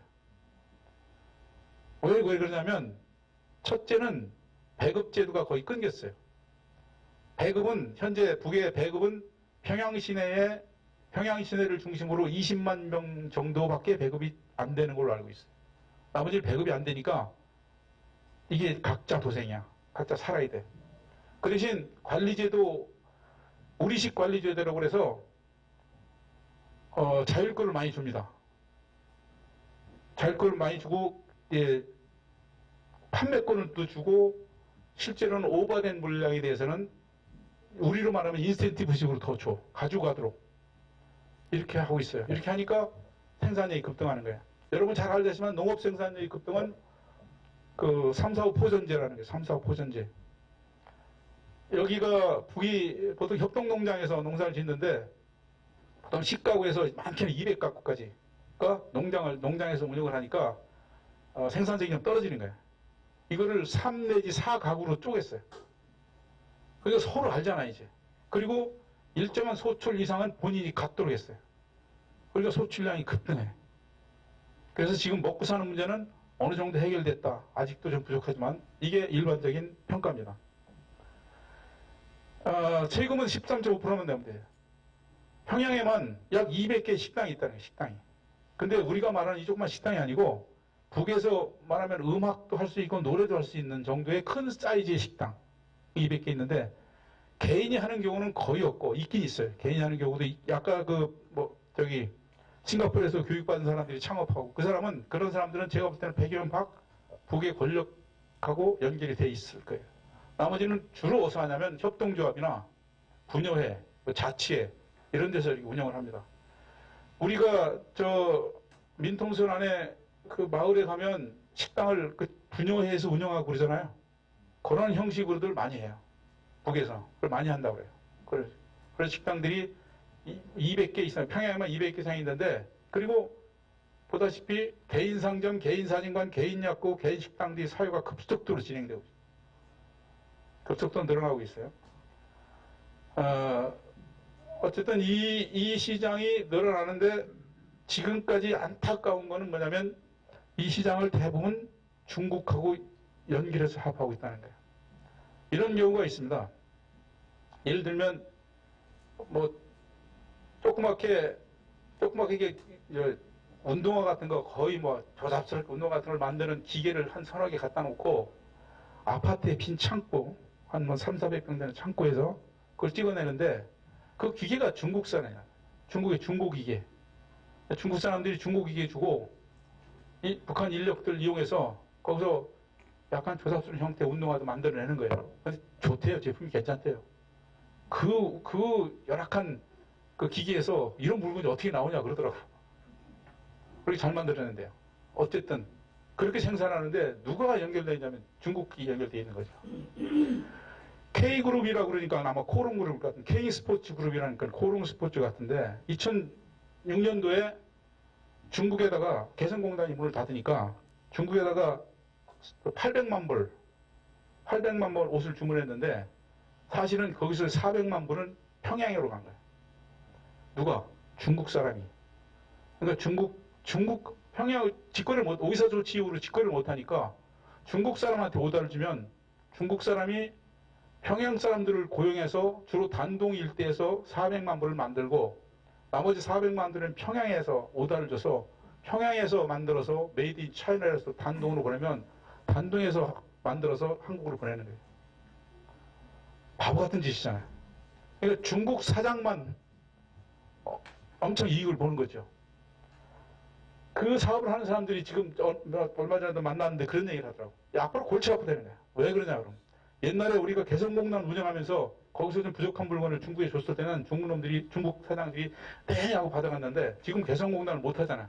전량 거기다 줘야 되나. 이게 누가 갑인지 모르겠다는 거야. 야, 납기 좀 맞춰라 그러면 안 되는데요. 이 사람들이 칼자를 쥐고 있다는 거야. 그리고 자기들은 저 북한에 줘서 저임금으로 엄청난 이익을 취하고 개성공단을 폐쇄한 게요. 이런 험악한 일들까지 벌어지고 있는 거 몰라서 그렇지. 아무튼 급속도로 시장 경제가 도입되고 있다. 이것도 뭐 이제 나라에서 나온 자료들이니까 10년 경제 속에서 북한 경제가 그럼 엄청나게 지금 탄압받고 억압받고 제재 속에 있었으니까 어려워져야 되는데 사실은요 다 계속 증가합니다. 증가. 2016년도 그 소득 증대가 북이 여기는 뭐 이렇게 나와 있는데 실제로 저기 한국은 여기는 2015년도죠. 2010년도 그러니까 2017년도 소득 증대를 발표했는데 그게 북이 3.8%, 대한민국이 2.8%. 2016년도 경제 소득 증대가요. 이게 몇십 년 만에 처음으로 북이 추월했다는 거예요. 한국을 추월했다는 거예요. 그러니까 경제 제재는 그때도 있었어요. 지금도 있지만. 그때 북한학을 공부하는 사람들이 무슨 얘기를 했냐면 야 2005년도 기준은 2006년도에 발표하거든요. 그렇죠? 그때만 해도 변화가 없거나 1%거나 이렇게 얘기했는데 2007년도 정부가 바뀌니까 갑자기 한국은행이 3.8%라는 거예요. 그래서 북한학을 공부하고 하는 사람들끼리는 그런 얘기를 했어요. 이거 요즘 특검 좋아하잖아. 이거 특검하면 아마 이게 조작한 게 다 나올 거다. 사실인지 아닌지 모르지만 아무튼 한국은행의 정식 통계로 2006년도에 드디어 남북 간의 경제 성장이 뒤집어졌다. 이렇게 아시면 됩니다. 북한이 어쨌든 이제 북미 수교까지 가게 되면 여러 가지 제재가 풀릴 텐데 아까 얘기한 대로 북한의 경제 성장은 경이로울 정도로 빠를 수가 있다. 우리가 같이 몸을 살아야 된다는 거죠. 사실은 우리가 지금 굉장히 경제적으로 어려운데 그걸 푸는 돌파구이기도 합니다. 근데 북한을 우리 어려운 경제의 돌파구로만 봐서는 안 된다는 게 제 소견이고요. 그런 쪽으로만 보지 말고 우리 사회의 변화와 성찰도 꼭 있어야 된다는 게 제 소견인데, 아무튼 북한의 변화는 우리의 기회이긴 합니다. 정리하겠습니다. 얼마 전에 이건 2018년도 3월 8일 나온 거예요. 북한 주요 광산 남북 공동 개발 연간 9만 명 일자리 창출이라고. 이건 북한자원연구소에서, 북한자원연구소는 정부에서 하는 연구소입니다. 이 나온 자료에 보면은 신규 일자리, 이게 이제 700개 자원 중에서 74개를 선정해서 공동 개발했을 경우에 어떻게 나오나를 봤는데, 신규 일자리 창출이 남북 간 연간 9만 명, 남한이 1만 8천 명, 남한은 이제 사실은 기술자, 엔지니어거나 이런 사람들이고요. 그 다음에 북한은 이제 단순 인력들이 많을 겁니다. 어쨌든, 그리고 이제 수입 대체 효과 이렇게 나타납니다. 그러니까 지하자원 개발뿐만 아니라 북한에 할 사업들이 굉장히 많아요. 우리나라의 SOC 인프라 사업이 지방자치단체에서는 빼고 정부에서 하는 게 약 10조라고 합니다. 10조. 1년에 10조 정도의 시장인데, 김지한 교수의 자료에 의하면 그 10조인데 북한이 인프라로 필요한 필요한 곳이 1200조래, 1200조. 그다음 교통, 통신, 도로, 뭐든지 지금 다시 해야 되니까 1200조. 그러니까 우리가 10조 시장을 가지고 건설회사들이 아웅다웅 싸우고 있는데 1200조 시장이 북에 있는 거예요. 그럼 누가 물어봐. 북한 그 뭐가 있다고 그렇게 합니까? 그러는데 북은 지금 얘기한 대로 자원이 있어. 자원과 거래를 하면 자원과 거래해서 건설을 하는 사람들이 자원을 가지고 오면 사실은 이중적으로 이익이에요. 팔아서 또 이익이 나거든. 그렇다는 겁니다. 안산 지역 얘기를 간단히 하고 끝내겠습니다. 빨리빨리 하고. 안산 지역에서 남북 교류 협력 사업을 그동안 많이 했습니다. 이렇게 자전거 보내기도 하고, 모짜리 비닐 보내기도 하고, 콩우유, 통일쌀 했고요. 그 다음에 사회문화 교류도 그동안 많이 있었어요. 지난 민주정부 시절에. 그 이후로 없었는데 많이 있었고, 이 특징이고요. 이 자전거 보내기 사업한 거고요. 콩우유 보내기 하고요. 아리랑 참가도 안산에서 조직적으로 참가를 했습니다. 개성 나무 심기, 청소년 평화통일숲 가꾸기, 이것도 개성에서, 이거 안산 사람들이 많습니다. 여기도 안산 사람들이고요. 그 다음에 금강산 관광은 우리 평화통일 지도자 등을 중심으로 해서 졸업여행을 금강산 관광으로 매년 2번씩 이렇게 갔죠. 개성문화기행도 그때는 갔고요. 6.15 공동선언으로 이게 개성입니다. 개성. 이게 성균관 정문 앞에요. 또 갔고, 이 얘기는 나중에 하겠습니다. 사료공장 짓는 일에 우리 안산에서 안산 통일 포럼을 중심으로, 이게 이제 북한에 있는 사료공장이에요. 처음에 돼지를 몇 마리 줬더니 돼지를 많이 키워놨는데 돈사가 엉망이라서 돈사를 이렇게 져줬어요. 이렇게 져줬더니 사료가 없다고 그래서 사료공장을 짓는 건데, 노무현 정부 때 민간이 3억 5천, 그리고 정부가 3억 5천 되는 매칭 펀드로 7억을 조성해서 이 공장을 져줬고요. 제가 이 협상 때문에 여러 번 많이 갔죠. 북을. 개성도 많이 가고 평양도 많이 가고 그랬습니다. 이때 실제로는 3억 7억이 아니라 한 10억 들어가는 바람에 나머지 돈 모으느라고 아주 죽을 똥을 쌌죠. 이게 그 사료공장입니다. 하루에 40톤 정도를 만들어낸 양인데, 우리나라의 사료공장은 시간당 40톤이 아니면 수익성이 없다고 그러더라고요. 사료공장 사람들 시간당 40톤쯤 나와야 이게 수익이 되지. 근데 이거는 반자동으로 하루에 40톤입니다. 그리고 평양 6.15 사료공장 준공 참가자로, 이게 전부 안산 사람들이에요. 안산 분들이 갔었고요. 이게 노동신문에도 나고 그랬습니다. 안산 통일포럼이 보낸 이제 냉동 컨테이너인데, 그때만 해도 여기 안산 통일포럼이라고 써 있었어요. 북측 사람들이 남측에서 보내면 남측 냄새나는 거 다 띈다고 그러는데, 다 그런 건 아니고요. 띄긴 일부는 띄지만, 여기 안산 통일포럼 같다 이런 걸 그냥 붙여놔두더라고요. 그래서 지금은 띄었는지 못 띄었을 겁니다. 여기 그 사료 공장을 져줬더니 또 사료를 운반할 지게차가 없대가지고 지게차를 또 뭐하는데 전부 중고예요, 중고. 아까 냉동창고도 냉동고도 중고. 우리가 새 거 안 줘요. 그 북측 사람들이 그냥 중고 달라고 그래요. 이것도 1톤짜리 지게차인데 이것도 1,000만 원 또 모으느라고 또 아주 고생을 많이 했죠. 아까 한산학병원에서 만났던 이게 서일교라는 사람인데 이게 이 장관이 그때는 특전사, 안산 특전사 회장이었어요, 회장. 그래서 안산 특전사도 이 모금에 동참을 해서 그래서 안산 특전사는 민주 특전사다. 이렇게 얘기를 합니다. 그 북측 사람들이 그냥 막무가내로 하는 건 아니고요. 북측 사람들이 줄 게 없으니까 그 당시에 그림, 자수, 보석화, 글씨, 서예화 이런 것들을 많이 줘요. 많이 줘서 그걸 이제 표고해가지고 서울에서 전시회 먼저 하고 안산에서도 전시회를 하고 그래서 이제 팔고 그 수익금으로 부족한 돈을 충당하고 이랬죠. 그런데 이때 북에서 온 작품 중에 내가 뭐 많이 안 팔리니까 많이 안 팔리는 거는 그때는 제가 막 사업을 여러 번째 할 테니까 많이 인수를 했는데 그 중에 참 귀한 것들도 있어요. 그렇죠. 옛날에 희망재단에 그래서 뭐 희망재단이나 YMCA에서 바자회 하고 그러면은 그거 하나씩 내놓으면은요 잘 팔린다고. 경매하잖아요, 경매. 잘 팔립니다. 실제로 귀한 거예요. 인민 배우도 있고, 인민 작가도 있고, 공훈 작가도 있고, 막 이래서 굉장히 귀한 건데, 지금도 제가 몇 점 있어요, 몇 점. 그 중에서 운보 김기창 선생이 이쪽에 있잖아요. 친동생이 북에 살아요. 그 양반이 그린 정물화가 있어요, 정물화. 우리 집 거실에 있는데, 노리지 마세요. 그게, 그분이 김기창 선생의 그 동생이 김기난이라고, 그분 이제 돌아가셨어. 돌아가시면 가치가 더 오른다는 거 알죠? 근데 이런 게 그때 이분들이 북에서 보내온 거예요. 그래서 이걸 가지고 그냥 그 눈물겹게 팔아서 이제 북을 지원하고 했던 건데 지금은 북이 이런 거 원하지 않습니다.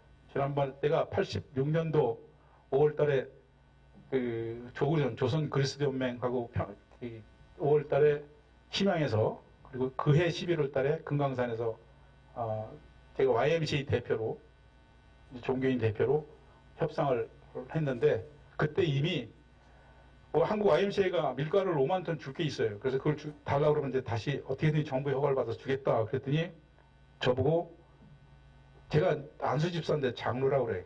장로인 줄 알아. 장로님 그대로 해볼까요? 일 없습니다. 근데 삘 하나 뿌리지 마시라요. 이러시더라고. 그래서 북측 사람들은 그 후로 11월 달에 만났어도 또 비슷한 얘기를 하는데 북측 사람들이 이제 개념이 바뀌어서 지원이라는 말도 싫어해. 이제 같이 가자는 거야. 이제 우리가 뭘 주겠다는 거야.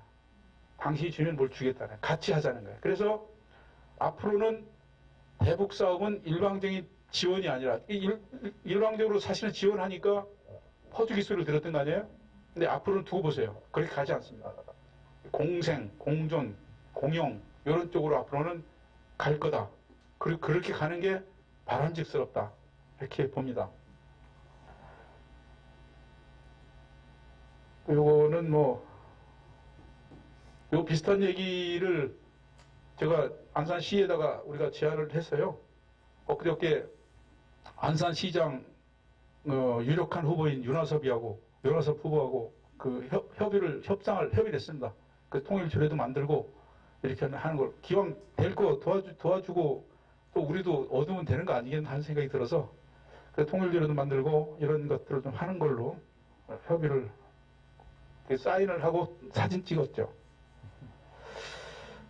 한 가지만 소개하고 끝내겠습니다. 안산에는 한겨레 평화통일포럼이라고 2000년대에 창립된 통일운동 단체가 있습니다.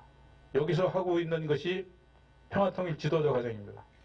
이미 지금 26기가 공부를 하고 있고요. 졸업생이 1000명에 가깝습니다. 지역에서 이런 통일운동, 통일교육하는 경우가 유일무이합니다. 서울도 잘한대. 모집이 잘한대서 안 되는데 우리는 꾸준히 50명 이상 모여서 하고 있고요.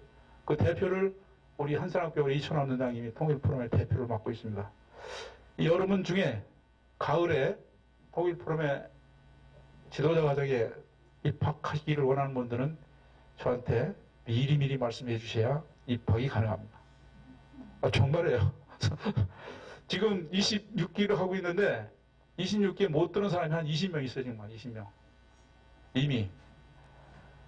그분들이 다 통일 여건이고요. 이번에 26기 입학식 뭐 특강할 때는 우리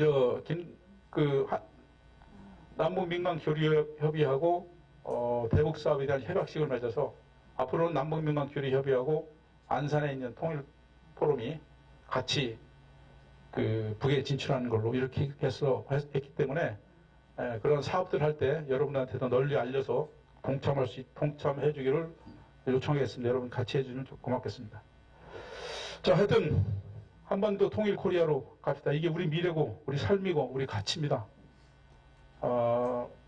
우리 민족이 언제까지 이렇게 살 수도 없고 언제까지 외세에 의존해서 외세에 기대서 할 수도 없고 자주적으로 민주적으로 평화적으로 통일하는 그날까지 같이 해주시기를 권합니다. 여러분 고맙습니다.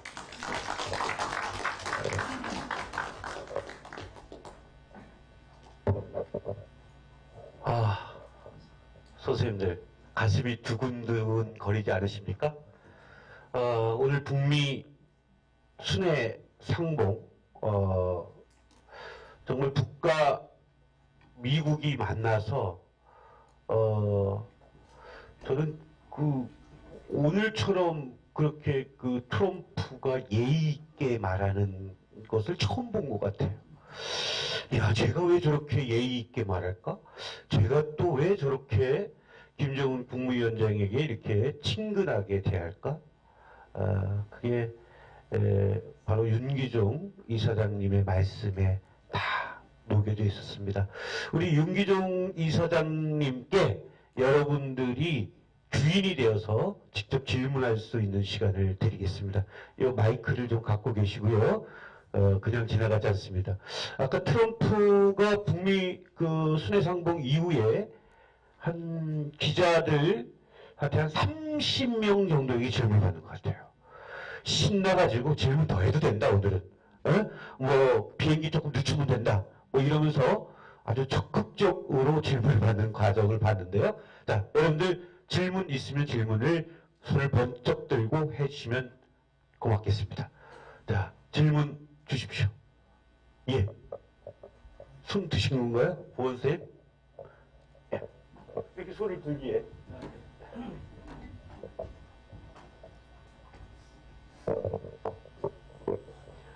네, 안녕하십니까. 저는 한양대학교에서 지금 박사과정을 하고 있는 박부원이라고 합니다. 네, 오늘 강의 너무 잘 들었고요. 좀 많이 인상적이었습니다. 그리고 개인적으로 제가 좀 궁금한 사항이 있는데요. 사람법인 한글의 평화 통일 포럼에 지금 하반기 지금 하신다고 했는데, 개인적으로 좀 하반기에 좀 참여를 하고 싶다는 생각이 좀 들었고요. 네, 좀 부탁드리겠습니다. 네. 혹시 여기 포럼에서 금강산 관련해서 하시는 일에 대해서 조금 더 소개해 주실 수 있는지, 예, 좀 개인적으로 좀 궁금합니다. 네.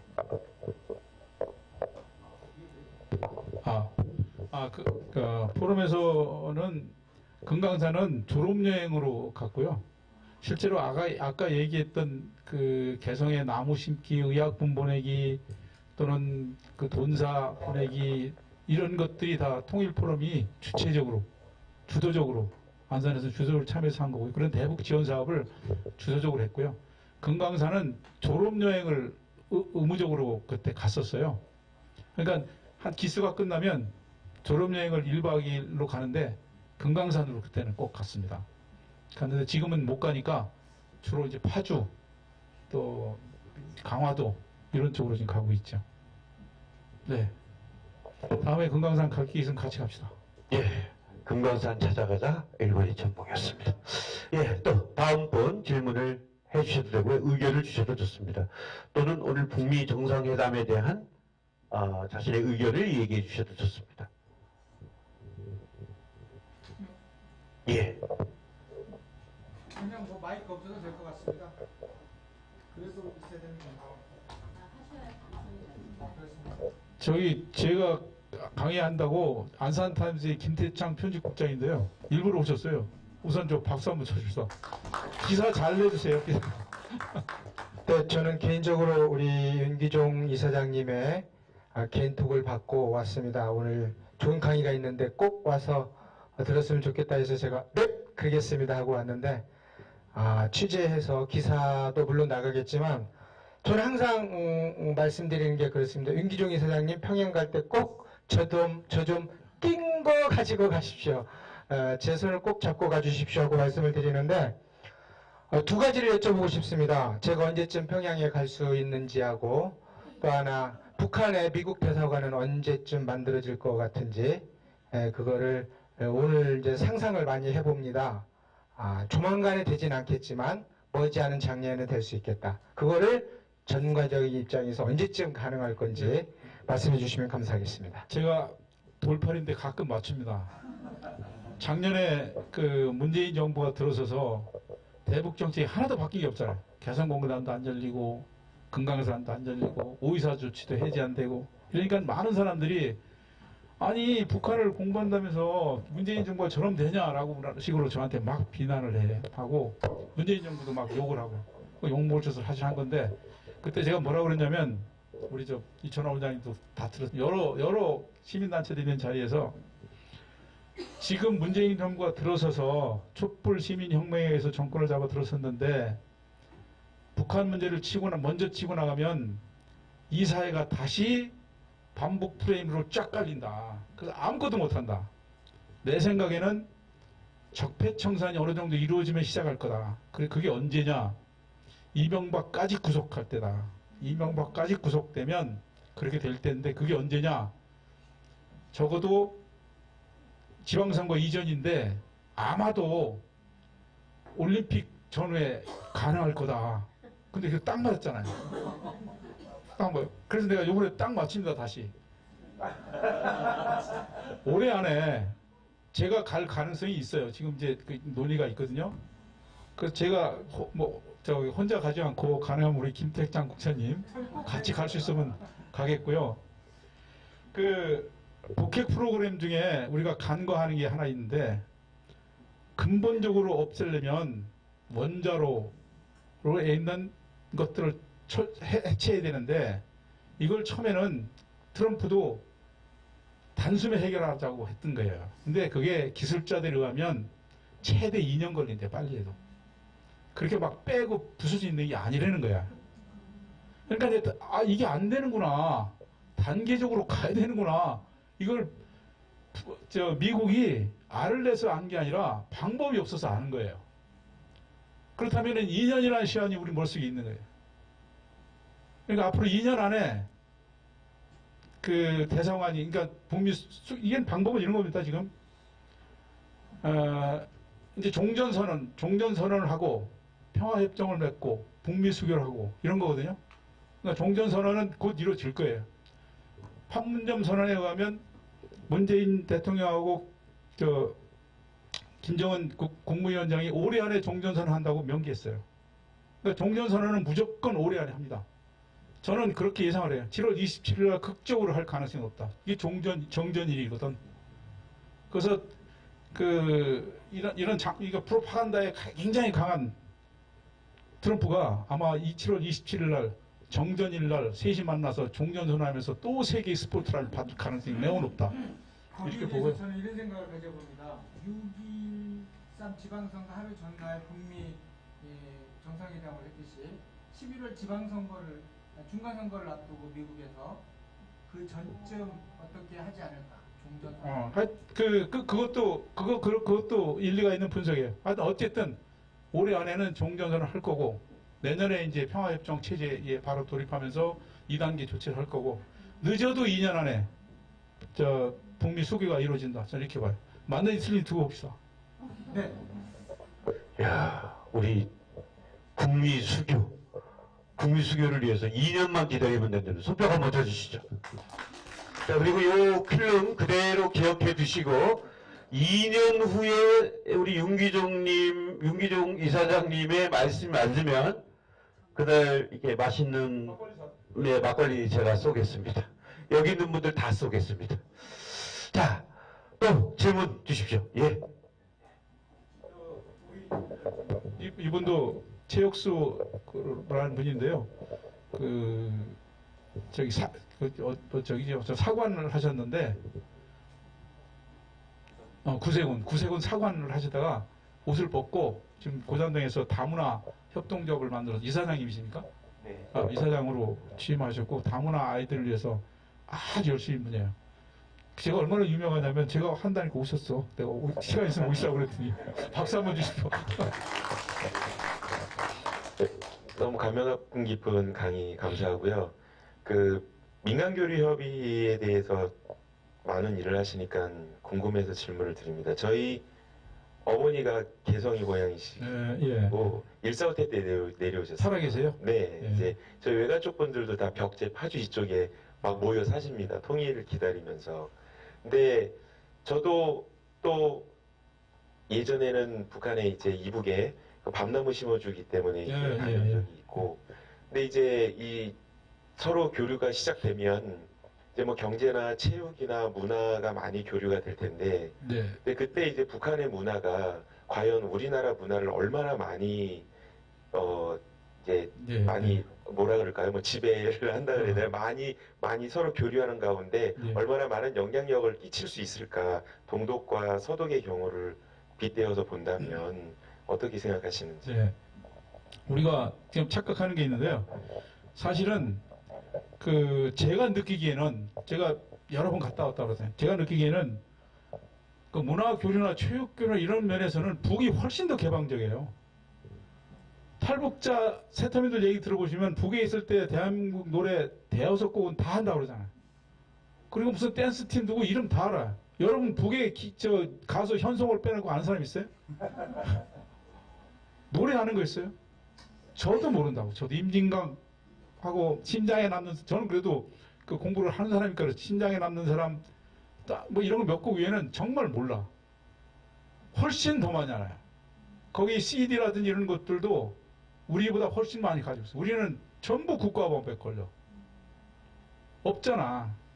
저는요, 오히려 잘못하면 우리가 더 충격을 받을 가능성이 있다. 북이 충격을 받는 거다. 이렇게 생각을 합니다.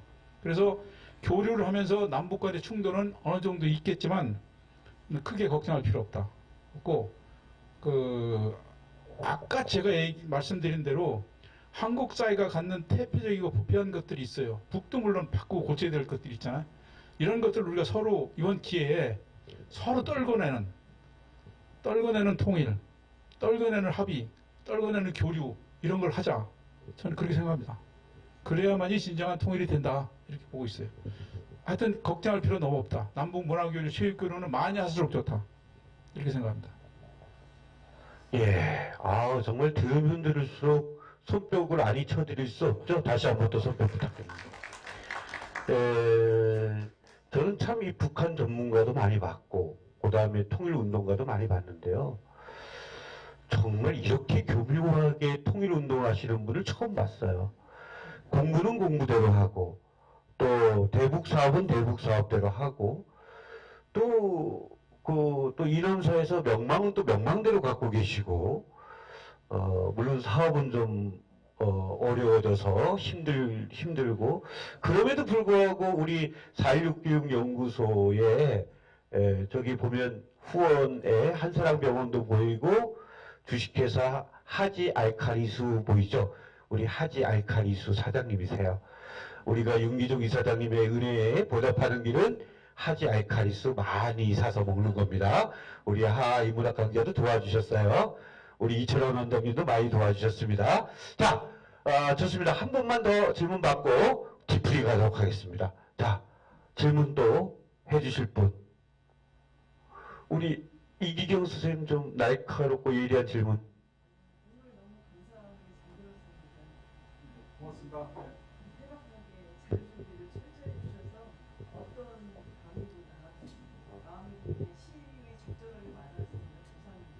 제가 처음에 약간 좀 울컥해가지고 처음에 그 사례를 들면서 그랬던 거는 있고요. 제가 제가 강의한다니까 몇 분이 또 오셨는데 우리 사이가 왔어. 사이가 우리 딸이 우리 사이하고 우리 사이님에게 결혼식 날도 갔었는데 손뼉 한번 주세요. 우리 또 저 강의시키면은요 예. 많은 분들이 옵니다. 아, 알겠습니다. 진지게 불렀어야 돼요. 자, 여기 또 우리 희망재단의 사무국장님 오셨고요. 네. 자, 고맙습니다. 끝내주세요. 고맙습니다. 아, 그래요. 너무나도 행복한 6.12 북미 정상회담 기념 특강이었습니다. 우리 윤기종 이사장님 너무 알찬 강연, 말 그대로 실사구시라는 것, 지행합일이라는 것을 느끼게 해주는 그런 폭넓은 그리고 뜻깊은 그런 강연이었던 것 같습니다. 북미 정상회담 기념 특강 2가 또 준비되어 있습니다. 오늘이 32강이고요. 34강에는 정말 무서운 사람 모셨어요. 자주시보 발행인이신 이창기 기자를 모셨습니다. 그래서 오늘 윤기종 이사장님께서는 주로 전망 뭐 이런 것들 했는데 또 그분은 또 그분 나름대로 굉장히 무식한 방법으로 앞날을 예견하는데 놀라운 것은 우리나라의 애널리스트, 그 주식 투자가들이 가장 신뢰하는 언론인이 그 사람이기도 해요. 그래서 참 아이러니죠. 가장 자본주의적인 사람들이 가장 무식하게 통일운동하는 사람의 그런 정보를 이렇게 받아서 주식 투자를 하고 그런데 그게 거의 다 정확하답니다. 그래서 뭐 어떤 큰 일이 있고 그럴 때는 뭐 그 사람에게 문의하고 그런다는데 34강에 북미 정상회담 기념 특강 2가 있는데요. 그때쯤이면 오늘 트럼프의 전언에 의하면 이북에서 미사일 엔진 공장을 또 폭파하기로 약속을 했다고 합니다. 가시적으로 돌아가자마자 한다고 했으니까 2주 후면 또다시 바뀌는 정말 아까 맨 처음에 틀어준 노래가 뭐였죠? 단숨에. 정말 단숨에 이 북미 평화의 경로가 여러 방향에서 열릴 거라는 그런 좀 생각을 합니다. 물론 33강은 누가 오시는지 아세요? 가수가 옵니다. 백자 우리나라 가수죠. 대통령 취임식 때도 노래 부르고 우리 4.16 행사할 때 뭐 4월 더 이상 뭐 우리에게 4월은 지금까지의 4월이 아니다 뭐 이 노래도 부르고 또 그 뭐 백두산으로 찾아가자 뭐 이런 노래들을 벌써 그 우리나라 그 백자가 벌써 19년이 됐어요. 19년 가수 데뷔한 지.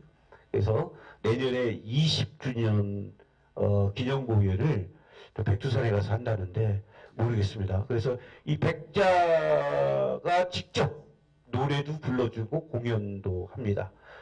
그래서 다음 주에도 오늘 오신 분들 많이 와주셨으면 좋겠습니다. 자, 오늘 뜻깊게 벌어진 북미 정상회담 기념 특강 우리 윤기종 이사장님에게 다시 한번 뜨거운 손뼉으로 마치도록 하겠습니다. 감사합니다.